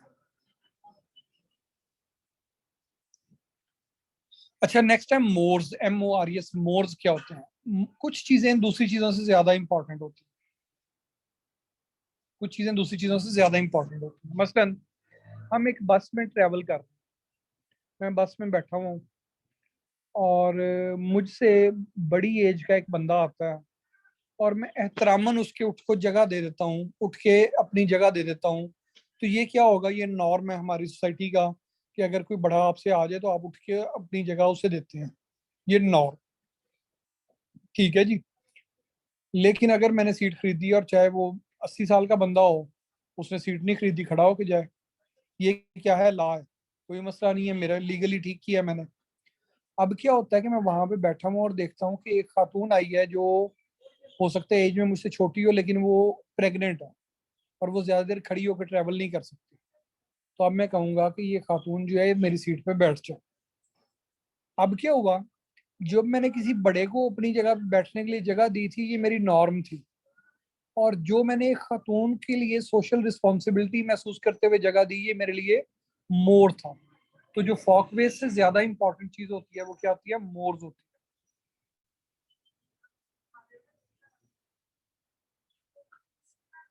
है। नेक्स्ट है हमारे पास इंस्टीट्यूशंस।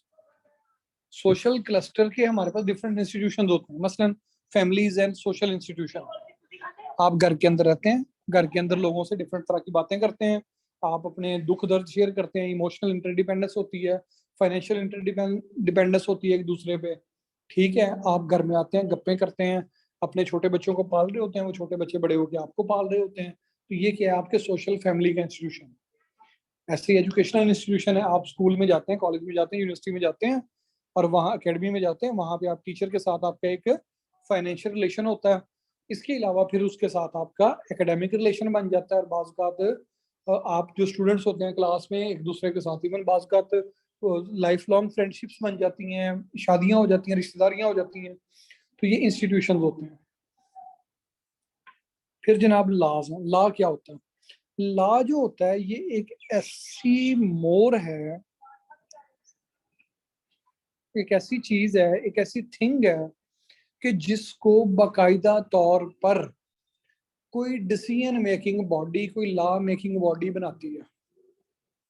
मसलन एक कानून बना दिया जाए, मसलन अमेरिका के अंदर एक कानून था कि गाड़ी के अंदर अगर एक ब्लैक मैन सफर कर रहा है और वो सीट पे बैठा हुआ है, निग्रो है, अफ्रीकन है, वो वहां पे सफर कर रहा है और एक वाइट मैन गाड़ी में आ गया तो वो अपनी सीट उठ के उसको देगा। ये क्या था? वहां पे मूर थे। अब अगर इसको कांग्रेस पास कर दे और लॉ बना दे तो ये लॉ बन जाएगा। तो लॉ जो होता है इसके लिए जरूरी है कि कोई लीगल बॉडी इसको लॉ के तौर पे ट्रीट करे, इसको बनाए, अदरवाइज वो लॉ नहीं होगा। फिर है वैल्यूज।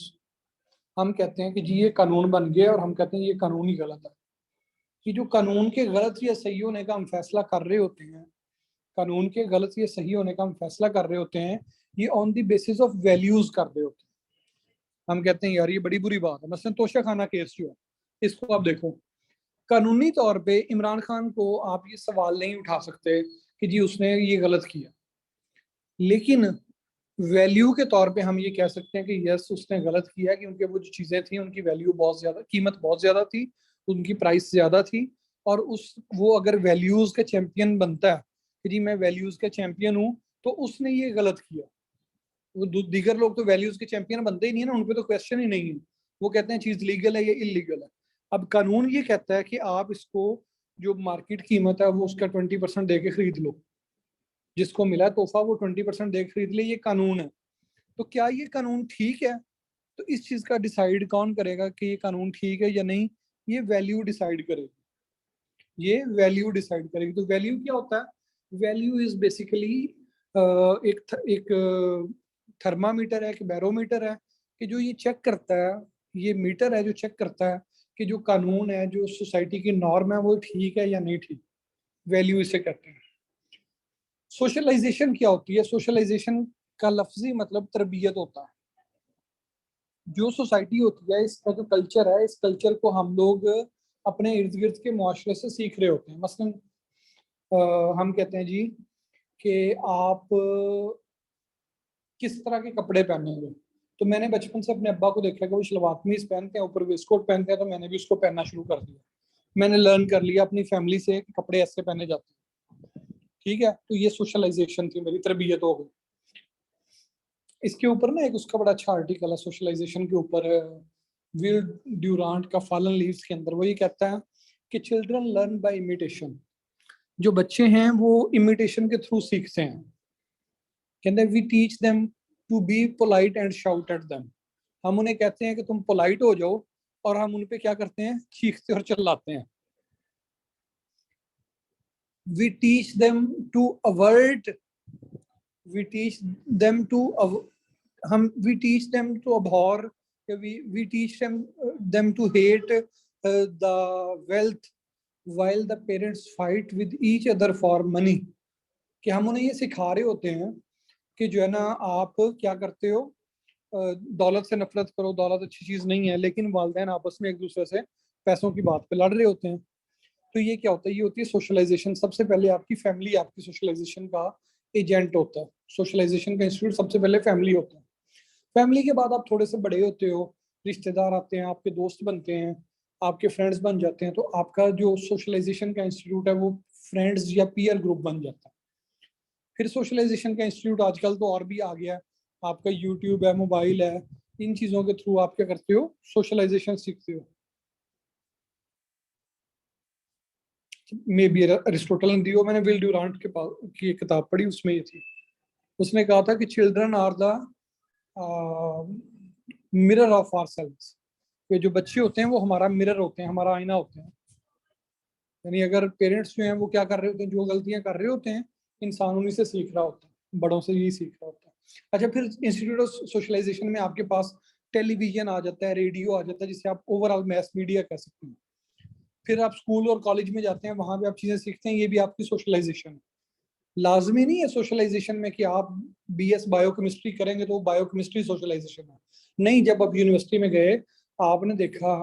अच्छा, जब मैं यूनिवर्सिटी में गया तो मैं जो है ना, टाई शर्ट के ऊपर लगाई हुई थी और जा रहा था, और नीचे मैंने सैंडल पहने हुए थे। अब मुझे इतनी तमीज ही नहीं थी कि सैंडल के साथ टाई नहीं पहनते, लेकिन with the passage of time I learn. जब मैं सीएसएस की क्लासें लेता था तो मैंने चप्पल पहनी होती थी, चप्पल शलवार कमीज के नीचे, और मैं क्लास लेने चला जाता था। वहां मैं देखता था तो लोग बड़े तैयार श्यार होके आए हुए हैं, ठीक है। तो मैंने वहां से चीजों को लर्न किया, ठीक है। फिर मैं क्या करता था, जब कोट पहनता था उसके दोनों बटन बंद करता था। तो फिर मेरे एक दोस्त ने मुझे बताया कि शाह साहब, आपको नहीं पता कि जब कोट पहना जाता है तो उसका ऊपर वाला बटन बंद किया जाता है, नीचे वाला कभी बंद नहीं करते। अच्छा, फिर मैं बटन खोले बगैर बैठ जाता था, बटन में पक्का करवाया वैसे बैठ जाता था। उसने मुझे कहा कि नहीं, जब भी आपने बैठने लगना है तो आपने कोट का बटन खोल के बैठना, ठीक है। जब भी आपने खड़े होना है तो आपका हमेशा बटन बंद होना चाहिए।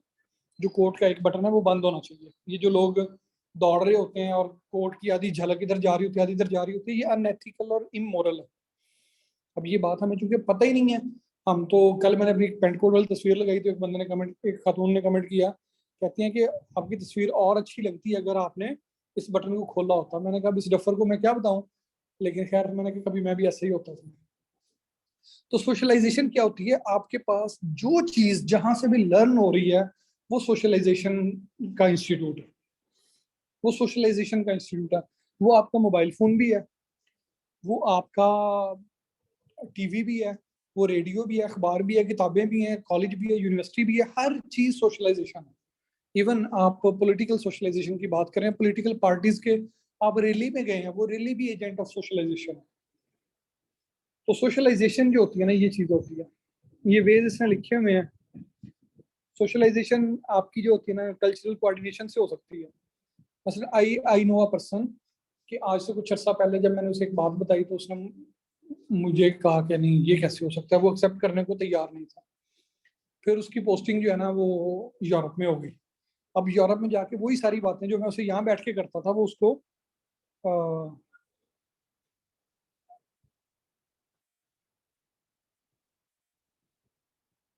ये कोर्ट नहीं होता, COAT कोर्ट होता है, आप अदालत पहनते हैं। तो ये है डिफरेंट, इसमें चीजें लिखी हुई हैं, जो आपके दिल में आए, जो एग्जाम्पल सामने आए उसकी हेडिंग बना के आपने पेपर में कोट कर देनी है, कोई और शॉर्टकट नहीं है इसका।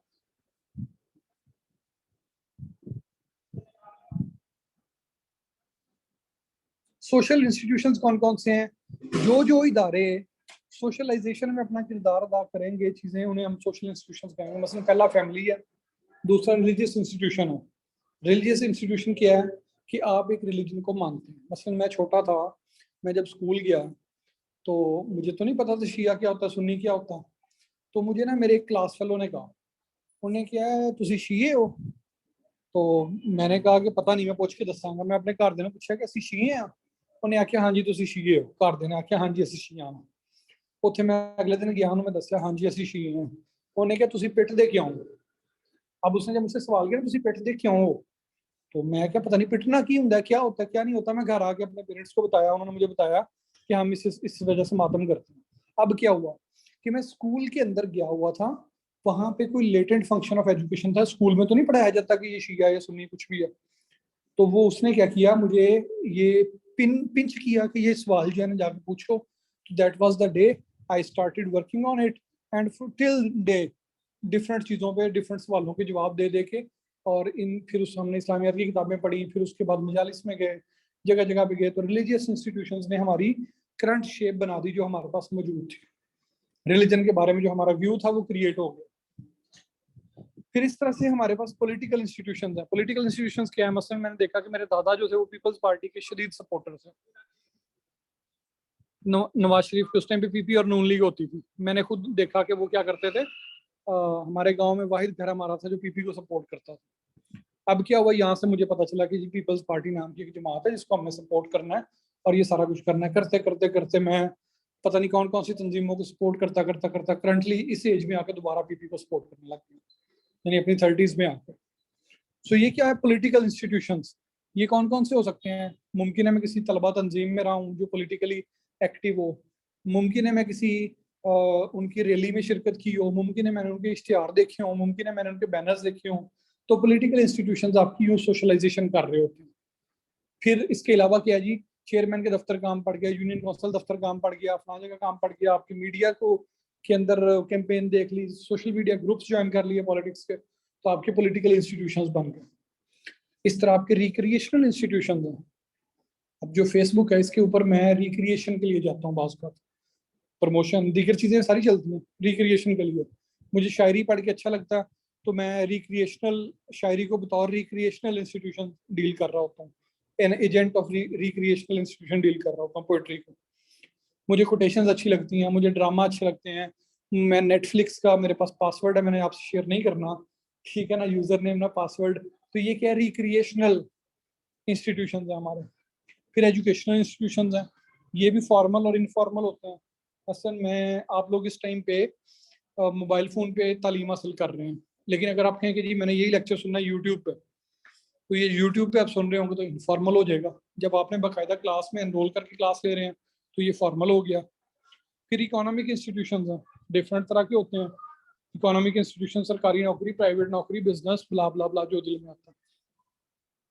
तो इसकी बस आपने देख लेना, ये कुछ भी नहीं है, पॉलिटिकल इंस्टीट्यूशंस भी ना। फिर है जी सोशल एंड कल्चरल चेंज, अगला टॉपिक है हमारा सोशल एंड कल्चरल चेंज। 5वां सवाल आज का हमारा social and cultural change. Society के अंदर चेंज कैसे आती है, इसके ऊपर मुख्तलिफ थ्योरीज हैं। तो जो बुनियादी तौर पे जो किसी भी सोसाइटी में तब्दीली आ रही होती है वो किस चीज़ में तब्दीली आ सकती है? वो जो इसके इंस्टीट्यूशंस हैं उनके अंदर तब्दीली आ सकती है। मसलन ये है कि हमारे स्कूलों को उर्दू मीडियम से इंग्लिश मीडियम कर दिया गया, that was a social change. कि कैसे हुआ? गवर्नमेंट ने कहा कि इसको करो। हमारे जो पंजाबी मीडियम था, हमारे पंजाबी के जो लोग थे, ये पंजाबी के लोग जब दो आपस में मिलते हैं हमेशा उर्दू में क्यों बात करते हैं? तो गैर महसूस तरीके से टीवी के जरिए से हमारे जहनों में इनकलकेट कर दिया गया कि जो पंजाबी हैं ये जाहिल होते हैं और उर्दू जो है ना वो ठीक होते हैं। मैं अभी गुजरांवाला गया हुआ था, एक कज़न के घर गया, तो उसके यानी जो मेरे कज़न के बच्चियां थी उन्होंने दिनों में पंजाबी से गल की थी, तो कहते ने कि लगता चाचू ਨੂੰ पता नहीं कि ਅਸੀਂ उर्दू भी बोल लेने हैं, यानी लगता है चाचू को पता नहीं है कि हम उर्दू भी बोल लेते हैं, या चाचू को उर्दू नहीं आती। वो मतलब इस तरह सोचने लग पे वो बच्चे ना, यानी वो पंजाबी ਨੂੰ बुरा समझते सी, वो समझते सी कि पंजाबी बोलने ਨਾਲ ਸਾਡੀ कोई शान च फर्क पैंदा है। ਇਹ ਕੀ ਸੀ? ਇਹ ਬੇਸਿਕਲੀ ਇੱਕ ਕਲਚਰਲ ਚੇਂਜ ਸੀ, ਇੱਕ ਸੋਸ਼ਲ ਚੇਂਜ ਸੀ। ਤੇ ਕਲਚਰਲ ਤੇ ਸੋਸ਼ਲ ਚੇਂਜ 'ਚ ਬੁਨਿਆਦੀ ਫਰਕ ਕੀ ਹੁੰਦਾ ਇਹ ਅਸੀਂ ਦੇਖਣ ਲੱਗੇ ਹਾਂ। ਸੋਸ਼ਲ ਚੇਂਜ ਕੀ ਹੁੰਦਾ? It takes place in social structure, forms of relationship and group life. ਮਸਲਨ ਸੋਸ਼ਲ ਚੇਂਜ ਕੀ ਹੋ ਸਕਦਾ ਕਿ ਇੱਕ ਬੰਦਾ ਹੈ, ਪਹਿਲੇ ਸਾਡੇ ਇੱਥੇ ਹੁੰਦਾ ਸੀ ਐਕਸਟੈਂਡਡ ਫੈਮਿਲੀ ਸਿਸਟਮ ਹੁੰਦਾ ਸੀ। ਐਕਸਟੈਂਡਡ ਫੈਮਿਲੀ ਸਿਸਟਮ ਯਾਨੀ ਇੱਕ ਦਾਦਾ ਜਿਹੜਾ ਹੁੰਦਾ ਸੀ, ਉਹਦੇ ਅੱਗੋਂ 7 ਪੁੱਤਰ ਨੇ, ਤੇ 7 ਪੁੱਤਰਾਂ ਦੀਆਂ ਅੱਗੋਂ 7 ਬੇਗਮਾਂ ਨੇ, ਤੇ ਉਹਨਾਂ ਦੇ ਅੱਗੋਂ 7-7 ਪੁੱਤਰ ਨੇ। तो वो एक ही जगह पे इकट्ठे रह रहे होते थे, इकट्ठी हांडी रोटी हुंदी सी, इकट्ठा ही सारा कुछ हुंदा सी। वो दादाजी फैमिली इंचार्ज हुंदे सी। लेकिन हुण की हो गया? हुण ये हो गया कि जनाब एक दादा है, वो जनाब अगों दियां औलादां ने, हर औलाद ने अगे अपने की कीता अलग अलग घर बना ले 7। ये जिहड़ी तब्दीली आई जिहनूं असीं कहांगे सोशल चेंज, साडे सोशल स्ट्रक्चर विच चेंज आ गई। लेकिन कल्चरल चेंज की हुंदी है? कल्चरल चेंज ये हुंदी है जिवें मैं तुहानूं दस्सिआ कि जनाब असीं पंजाबी छड्ड के उर्दू विच लग पे, ये साडी कल्चरल चेंज है। एक बंदा है, उन्हें कहा जी मौलवी दे फलां फलां गल्लां जिहड़ियां दस्सियां ने ठीक नहीं ने, ते तो मेरा नजरिया है वे, ये तुहाडी बिलीफ दी चेंज हो गई। वैल्यूज़ दी चेंज, वैल्यूज़ दी चेंज की हुंदी है? पहले ये हुंदा सी कि अगर तुहाडे कोल कोई बंदा आ जांदा सी ते तुसीं किताब खोल के या अखबार खोल के पढ़दे रहिंदे सी। लोकी कहंदे सी किड्डा बदतमीज इहदे कोल बंदा आया, इन्हें उहदे नाल गलबात नहीं की, अखबार पढ़ी जांदा। और आज क्या हुआ कि जब दो बंदे आपस में मिलने के लिए बैठते हैं तो बैठते साथ ही दोनों सबसे पहले क्या नहीं, जब कोई मेहमान आता है सबसे पहले कहता है मोटी पेन वाला चार्जर है वे। ये मोटी पेन वाला चार्जर क्या है कि सबसे इंपॉर्टेंट मोबाइल हो गया, और मोबाइल के ऊपर इवन मैं और आप बात कर रहे हैं, मेरे पास आए हैं, मैं मोबाइल यूज भी करता रहा हूँ, तो ये बुरी बात नहीं अब कंसिडर होती। पहले ये बुरी बात कंसिडर होती थी, पहले ये बात बुरी कंसिडर होती थी कि जनाब आप अगले बंदे को टाइम नहीं दे रहे। अब ये है कि दो बंदे आपस में मिलते हैं, आधी बातें वो मोबाइल के मतलब ही कर रहे होते हैं। ऐ वेखे ना फलाने ने कमेंट किया, फलाने ने किया, फलाने ने वो किया, तो अब मोबाइल किया उसके अंदर इनकलकेट हो गया। तो ये आपका क्या हो गया? वैल्यू चेंज हो गई। पहले ये था कि आपने शख्स को तवज्जो देनी है, अब ये है कि आप शख्स को तवज्जो देने के साथ साथ आप अपने मोबाइल को भी देख सकते हैं। That's completely acceptable. Norms, values, ये चीजें, इंस्टीट्यूशंस, एटीट्यूड्स। जो सोशल चेंज होती है ये आपके ऑक्यूपेशन को, इनकम को, लिविंग स्टैंडर्ड को, इन चीजों को एड्रेस करती है, चेंज कर सकती है। और जो कल्चरल चेंज होती है ये आपके एथिक्स को, मोरालिटी को, आइडियोलॉजी को, रिलीजन को चेंज करती है कि बंदा नॉन मुस्लिम से मुस्लिम हो गया या मुस्लिम से नॉन मुस्लिम हो गया, ये उसकी कल्चरल चेंज है। हमारे कुछ दोस्त हैं एथीस्ट हैं, तो वो भी एक बात के एंड पे कहते हैं इंशाल्लाह। मेरे दोस्त, कल मैंने तस्वीर लगाई, कल मेरे 2 स्टूडेंट क्रिश्चियन हैं, उन्होंने कहा माशाल्लाह। अब ये क्या है? ये उनके ऊपर यहाँ के कल्चर का असर है। शायद वो अरबी को, माशाल्लाह को, इंशाल्लाह को उस तरह से एडमिट नहीं करते, एब्जॉर्ब नहीं करते, बट स्टिल ये कल्चरल चेंज का उनके ऊपर इम्पैक्ट पड़ा होगा। मेरे एक दोस्त एथीस्ट है, मुझे जब भी मिलता है मुझे कहता है या अली मदद है एथीस्ट वो, लेकिन वो क्यों कह रहा होता है? क्योंकि कल्चरल इम्पैक्ट है उसके ऊपर। जो सोशल चेंज होती है ये माइनर होती है और सिंपल प्रोसेस से होती है। यानी मैंने क्या किया, मैंने कहा कि मैं टीचिंग का शोबा छोड़ के तो मैं होटल खोल लेता हूँ, तो ये मेरी क्या हो जाएगी? सोशल चेंज कंसिडर होगी। जबकि जो हमारे पास कल्चरल चेंज होती है ये किस चीज से आती है? ये कम्प्लेक्स और कॉम्प्लिकेटेड होती है। ये आपके आइडियाज में तब्दीली होती है। पॉपुलेशन के बदलने से आपकी सोशल स्ट्रक्चर और कल्चरल बेस तब्दील हो जाती है। जबकि कल्चरल चेंज, मतलब हम ये कहते थे कि अगर किसी खातून के साथ रेप हुआ है तो उसके लिए 4 गवाह होना जरूरी है। लेकिन करंटली आयतुल्ला नासिर मुकर्रम शिराजी का मैंने फतवा पढ़ा कि जो डीएनए है उसको भी आप एविडेंस के तौर पे कोट कर सकते हैं। तो पहले क्या होता था कि किसी अगर खातून पे रेप होता था तो वो बेचारी नहीं जाती थी, क्योंकि 4 मर्द ही नहीं होते थे जो गवाही दे सके। अब जब इन्वेंशन हुई तो इन्वेंशन की बेस पे आपका बिलीफ, आपके रिचुअल्स, आपकी प्रैक्टिसेस तब्दील हो गई। आपने कहा जी DNA can be used as a source of, as a proof use हो सकता है और एडमिसिबल है कोर्ट के अंदर। सोशल चेंज कैसे आती है? रेडियो, टीवी, कंप्यूटर वगैरह की तरफ से। यानी जो हमारी लाइफ में सोशल चेंज आई उसमें रेडियो आ गया, टीवी आ गया। जो कल्चरल चेंज होती है वो क्या होती है? टीवी के आने से हमारी लाइफ में क्या तब्दीलियां हैं। यानी मेरे घर में टीवी में लेके आ गया, for the very first time TV आया, सारे बड़े खुश हुए कि जिसके घर में टीवी है। लेकिन टीवी के आने से मेरी लाइफ में क्या तब्दीलियां आई? मसलन ये कि टीवी के ऊपर जो ड्रेसिंग थी उसको देख के मैंने अपना ड्रेसिंग का स्टाइल बदल लिया, ये कल्चरल चेंज है। लेकिन टीवी का मेरे घर में आना सोशल चेंज है, बाकी कोई इसमें खास डिफरेंस नहीं है।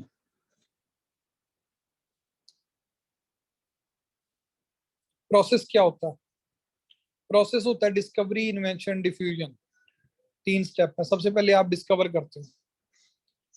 डिस्कवरी क्या होती है? मसलन कोलंबस ने अमेरिका डिस्कवर किया, ये डिस्कवरी है। इन्वेंशन क्या होती है?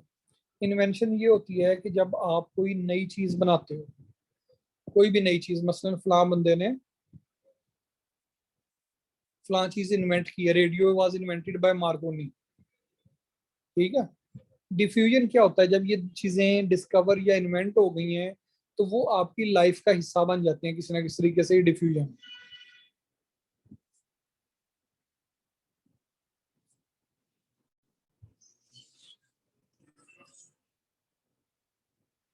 कौन कौन से फैक्टर्स होते हैं? कहानियां हैं जनाब। जैसे आप देखते हैं कि जो पुराने इलाके हैं, जो इलाके दूर दराज हैं, जैसे वखान कॉरिडोर है अफगानिस्तान का, वो जो वखान कॉरिडोर है, वहाँ के लोगों को अभी भी नहीं पता कि वहाँ पे तालिबान की हुकूमत है या अमेरिका की हुकूमत है। अफगानिस्तान पे वखान कॉरिडोर, वजह क्या है वखान कॉरिडोर का ना पता होने की? वजह क्या है? वजह ये है कि वो लोग इतने दूर हैं कि उनको लाइफ से फर्क ही नहीं पड़ता। अब भी आप किसी देहाती वालदा जो कश्मीर के किसी पहाड़ी इलाके में रहती है, उसको वही बातें पता होंगी 4 कि जो उसने टीवी में या कहीं सुनी थी या कुछ की थी। लेकिन जो बंदा लाहौर में रह रहा है, उसके लिए प्रोसेस बड़ा तब्दील होगा और चीजें होंगी, आइसोलेशन नहीं है। बाकी ये कहानियां आपने सारी पढ़ लेनी है, जो जो दिल में है लिखते जाए, ठीक है।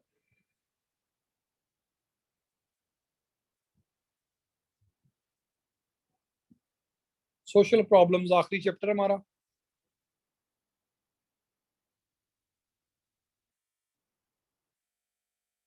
अर्बनाइजेशन क्या है? अर्बनाइजेशन है कि शहरों के फैलने को या नए शहरों के बनने को अर्बनाइजेशन कहते हैं। अर्बनाइजेशन ये है कि जिसमें आप देहातों को, जंगलों को, फसलों को शहरों में तब्दील करते हैं। ये जो सोसाइटियां नहीं काट रहे आप, आपके हर शहर के बाहर नई सोसाइटियां बन रही हैं, तो ये प्रोसेस अर्बनाइजेशन होता है। बेसिकली सिटी मेकिंग कहते हैं अर्बनाइजेशन को। सोशल प्रॉब्लम्स क्या होती हैं? सोसाइटी की जो भी प्रॉब्लम्स हैं वो सारी सोशल प्रॉब्लम है। कौन कौन सी हैं जी? पॉवर्टी है, सोशल चेंज एक प्रॉब्लम है, इंडस्ट्रियल डेवलपमेंट प्रॉब्लम है, कल्चरल गैप प्रॉब्लम है, कम्प्लेक्सिटी ऑफ लाइफ है। पहले क्या होता था कि लाइफ बड़ी इजी। कल्चरल गैप क्या होता है? ये जो अभी मैंने आपको बताई, एग्जांपल दी ऑस्ट्रेलियन वेमन और पाकिस्तानी वेमन की, कि पाकिस्तानी वेमन बुर्का पहनने वाली जब ऑस्ट्रेलियन खातून को देखती है तो वो कहती है यार ये कितनी बुरी है, और ऑस्ट्रेलियन खातून जब पाकिस्तानी बुर्का पहनने वाली खातून को देखती है तो कहती है कितनी जाहिल है। ये दोनों के दरमियान कल्चरल गैप है। कम्प्लेक्सिटी ऑफ लाइफ डिफरेंट है हमारे। पहले क्या होता था? आप पैदा होते थे, बिजली बिजली होती कुछ नहीं थी। आप थोड़े से बड़े होते थे, आप खेत में हल चलाने के लिए अब्बा जी के साथ चले जाते थे, या जो खातून थे तो घर में बैठ के आप क्या करते थे, वो चरखा काटना शुरू कर देती थी। और फिर शादी हो जाती थी, खातून होती थी, मर्द की शादी हो गई, नई फैमिली वजूद में आई, और फिर वही हुआ, बच्चे पैदा कर लिए और फिर उनको क्या किया, पालना शुरू कर दिया और फिर मर गए। तो ये आपकी सिंपल लाइफ होती थी। अब लाइफ कम्प्लेक्स हो गई है। अब ये है कि आपने बच्चे को सबसे पहले तो जो है ना वो, आप क्या किया, पहले तो डायपर का, नैपी का कंसेप्ट ही नहीं था। अब तो आपने पैम्पर्स खरीदने हैं सबसे पहले। सबसे बड़ा मसला ये है कि बच्चा पैदा हुआ तो उसके बाद उसको आपने नर्सरी में या फिर डे केयर सेंटर पे छोड़ना है। उसके बाद फिर आपने उस बच्चे को टीवी भी दिखाना है, उसकी आपने छोटी मोटी जरूरियात सारी चीजें पूरी करनी है। पहले बस बच्चा पैदा करते थे और उसको खिलाया पिलाया और बस वो जवान हुआ और वो आपका एसेट बन गया। अब वो आप पे लाइबिलिटी बन गया बच्चा। आपने क्या करना है, उसको स्कूल भेजना है, उसकी फीसें पे करनी है, उसका फलां इवेंट आ गया, फलां चीजें आ गई, बीमार हो गया है, फलां जो जो कुछ भी है। तो लाइफ बड़ी कम्प्लेक्स हो गई है पहले की निस्बत। फिर सोशल कन्फ्लिक्ट होता है एक काज आपका ना, सोशल प्रॉब्लम्स का। कन्फ्लिक्ट क्या होता है? मसलन ये है कि फलाना बंदा मैंने घूर के बेंदा, इस बात पे कन्फ्लिक्ट हो जाता है। बाज़ ऐसा होता है कि जो मर्जी हो जाए, देहाती लोग कहते हैं कि जनाब हम लोग, वो जो आपने रेड एंड आंट्स और ब्लैक आंट्स वाली एग्जांपल सुनी है कि काली चींटियां सुर्ख चींटियों से नफरत करती हैं सिर्फ रंग की वजह से। तो ये सोशल कंफ्लिक्ट होता है किसी वजह से। ये डिफरेंट तरह का हो सकता है। मसलन एक बंदा अमीर है, हम उससे नफरत करते हैं। मैं एक दिन अपनी बहन को कॉलेज से लेने गया, बाइक पे गया लेने के लिए, तो मैंने वहां पे देखा कि मुख्तलिफ लोग कॉलेज से लेने आए हुए थे। अब एक बंदा गाड़ी पे लेने आया हुआ था अपनी बहन को। अब वो गाड़ी ला के उसने खड़ी की है गेट के पास, और जो इर्द गिर्द मोटरसाइकिलों वाले खड़े थे ना, वो आगे खड़े हैं, 4-4, 5-5, 7-7 उसके ना मोटरसाइकिलें खड़ी हैं। अब उसकी जो बहन या बेटी है वो आके गाड़ी में बैठ गई है, और वो हॉर्न दे रहा है, और मोटरसाइकिलों वाले साइड पे नहीं कर रहे कि जनाब ये कार वाला है। वजह क्या थी? बिला वजह की नफरत के जनाब इसके पास कार है तो इससे नफरत करनी है। जैसे अमीरों से नफरत हमें सिखाई जाती है, तो ये भी सोशल कन्फ्लिक्ट की एक शक्ल है। सोशल डिसइंटीग्रेशन, डिसइंटीग्रेशन मसलन ये यू कास्ट की बेस पे होती है, सेक्ट की बेस पे होती है, रिलीजन की बेस पे होती है, जुबान की बेस पे होती है डिसइंटीग्रेशन। फिर रूरल अर्बन माइग्रेशन, देहातों से लोग शहरों की तरफ आ रहे हैं, ये रूरल अर्बन माइग्रेशन है। इसकी वजह से आपकी अर्बनाइजेशन ज्यादा हो रही है, करप्शन ज्यादा हो रही है, हर चीज इतनी में। रेशियल डिस्क्रिमिनेशन, हमारे यहाँ साहिवाल के अंदर मसलन जंगली तो लोकल का कंसेप्ट है। जो लोग देहाती लोग हैं जो अपनी वो जुबान बोलते हैं उनको हम जंगली कहते हैं, और जो शहर के अंदर जिਵੇਂ मैं पंजाबी बोल रहे हैं इन्होंने असं लोकल कही थे, तो अब इसकी भी डिस्क्रिमिनेशन है। ऑर्थोडॉक्सिज्म है। फिर रिलीजियस बंदा है, एक बंदा है वो बहुत रिलीजियस है, दाढ़ी रखी हुई है, और वो अपने अलावा सबको काफर समझता है, और जो है ना बाकी लोग जो हैं वो नॉर्मल है। नेचुरल कमिटीज जो होती हैं, ये भी उसमें जल्जला आ गया, उसकी वजह से कोई सोशल प्रॉब्लम क्रिएट हो गई।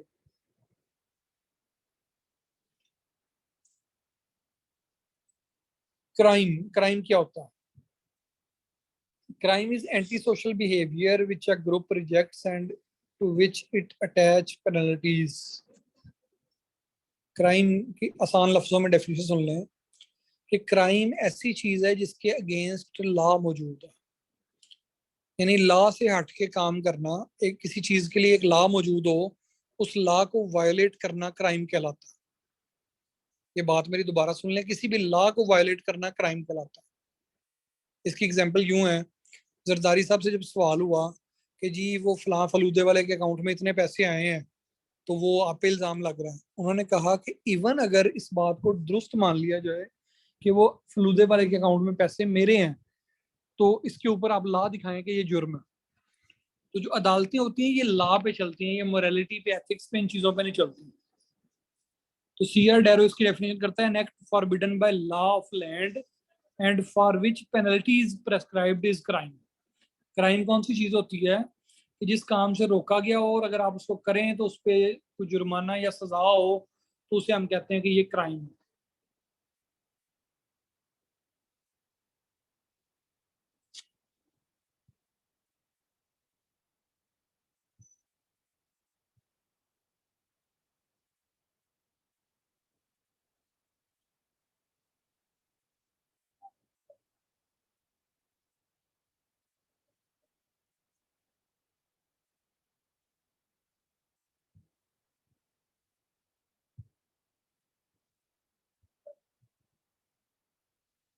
बहरहाल जी, ये सारे जितने भी हमारी सोशियो इकोनॉमिक प्रॉब्लम्स हैं, जिनको हम सोशल प्रॉब्लम्स कहते हैं, इन प्रॉब्लम्स पे जब भी क्वेश्चन आएगा सबसे पहले आपने उसको डिफाइन करना है, फिर उसके बाद उसे आपने क्या करना है, उसके काजेज बताने हैं, फिर उसके इम्पैक्ट्स बताने हैं, फिर उसका सोल्यूशन बताना है।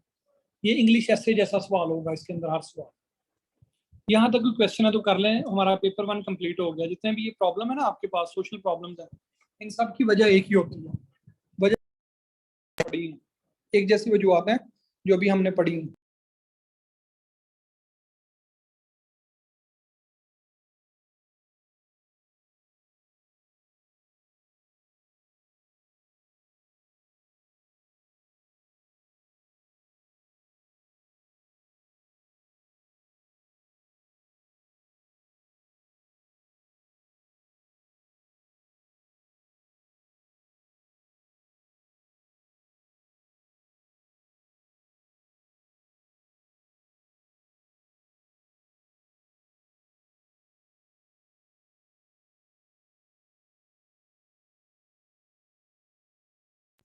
क्वेश्चन है जी, इसमें नंबर ज्यादा कैसे लिए जा सकते हैं? नंबर ज्यादा कैसे लिए जा सकते हैं, ये क्वेश्चन है। तो पहले नंबर पे ये है, किसी भी सब्जेक्ट में ज्यादा नंबर लेने के लिए पीएमएस में आपको ज्यादा सफे काले करने होते हैं, तब जाके अच्छे नंबर आते हैं। नंबर 2, उसमें आपने हेडिंग्स बनानी होती हैं, जितनी ज्यादा हेडिंग्स बना सकें। नंबर 3 फ्लो चार्ट्स बनाने होते हैं। अब जैसे फॉर एग्जांपल क्राइम है, तो क्राइम की मैंने आपको डेफिनेशन बताई, ठीक है, तो आप इस पे फ्लो चार्ट बनाएं। सबसे ऊपर लिखें कि जो है ना एन एक्ट, ठीक है, उसके नीचे आप बनाए, मैं ये आपको बनाकर दिखाता हूँ यहाँ पे।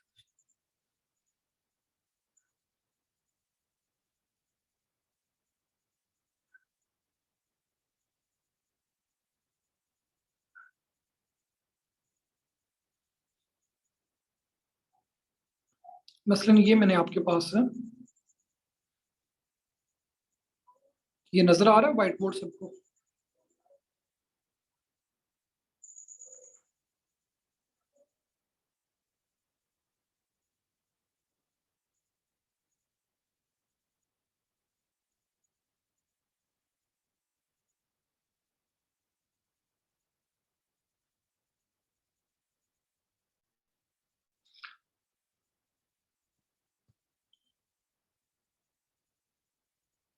मसलन हम क्राइम का ना एक फ्लो चार्ट बनाना चाहते हैं। हम उस पे सबसे पहले ऊपर बनाएंगे एक्ट,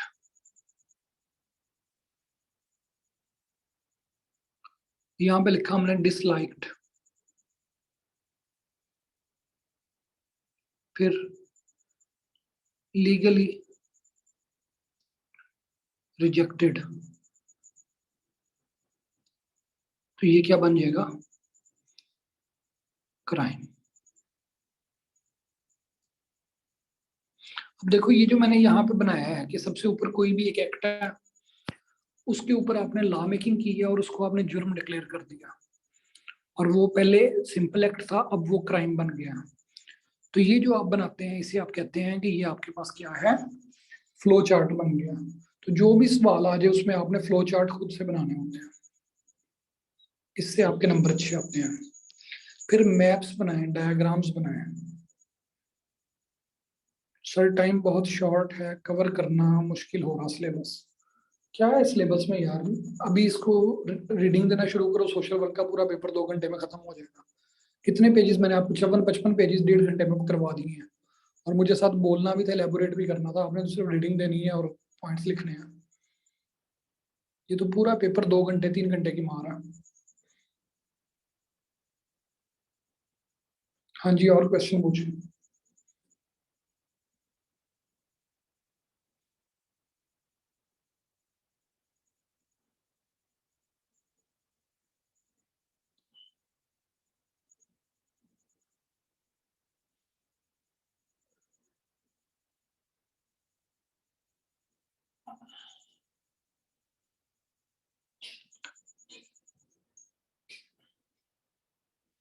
मैप्स और डायग्राम्स कहाँ बन सकती हैं?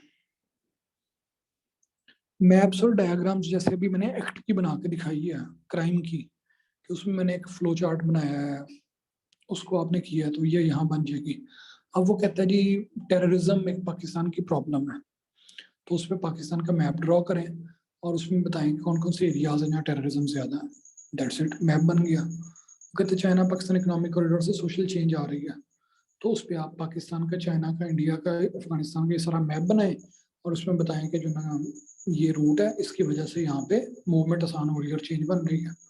मैप्स ऐसे बनेंगे। फिर ये क्वेश्चन किसने किया? डिफरेंस वाला। डिफरेंस में अगर टेबल बनाएंगे ना तो 2 सफ़ों पे सवाल खत्म हो जाएगा। हेडिंग्स के जरिए करें, बल्कि टेबल और हेडिंग दोनों करें एक ही सवाल में। सोशल वर्क का स्कोरिंग ट्रेंड 110-20 होता है।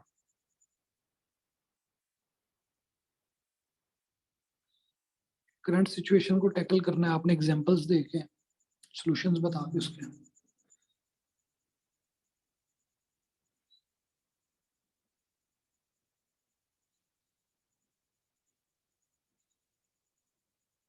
कोई और क्वेश्चन है तो करें, नहीं तो छुट्टी करें। ठीक है जी, अल्लाह हाफिज, कल मिलते हैं पेपर 2 के लिए।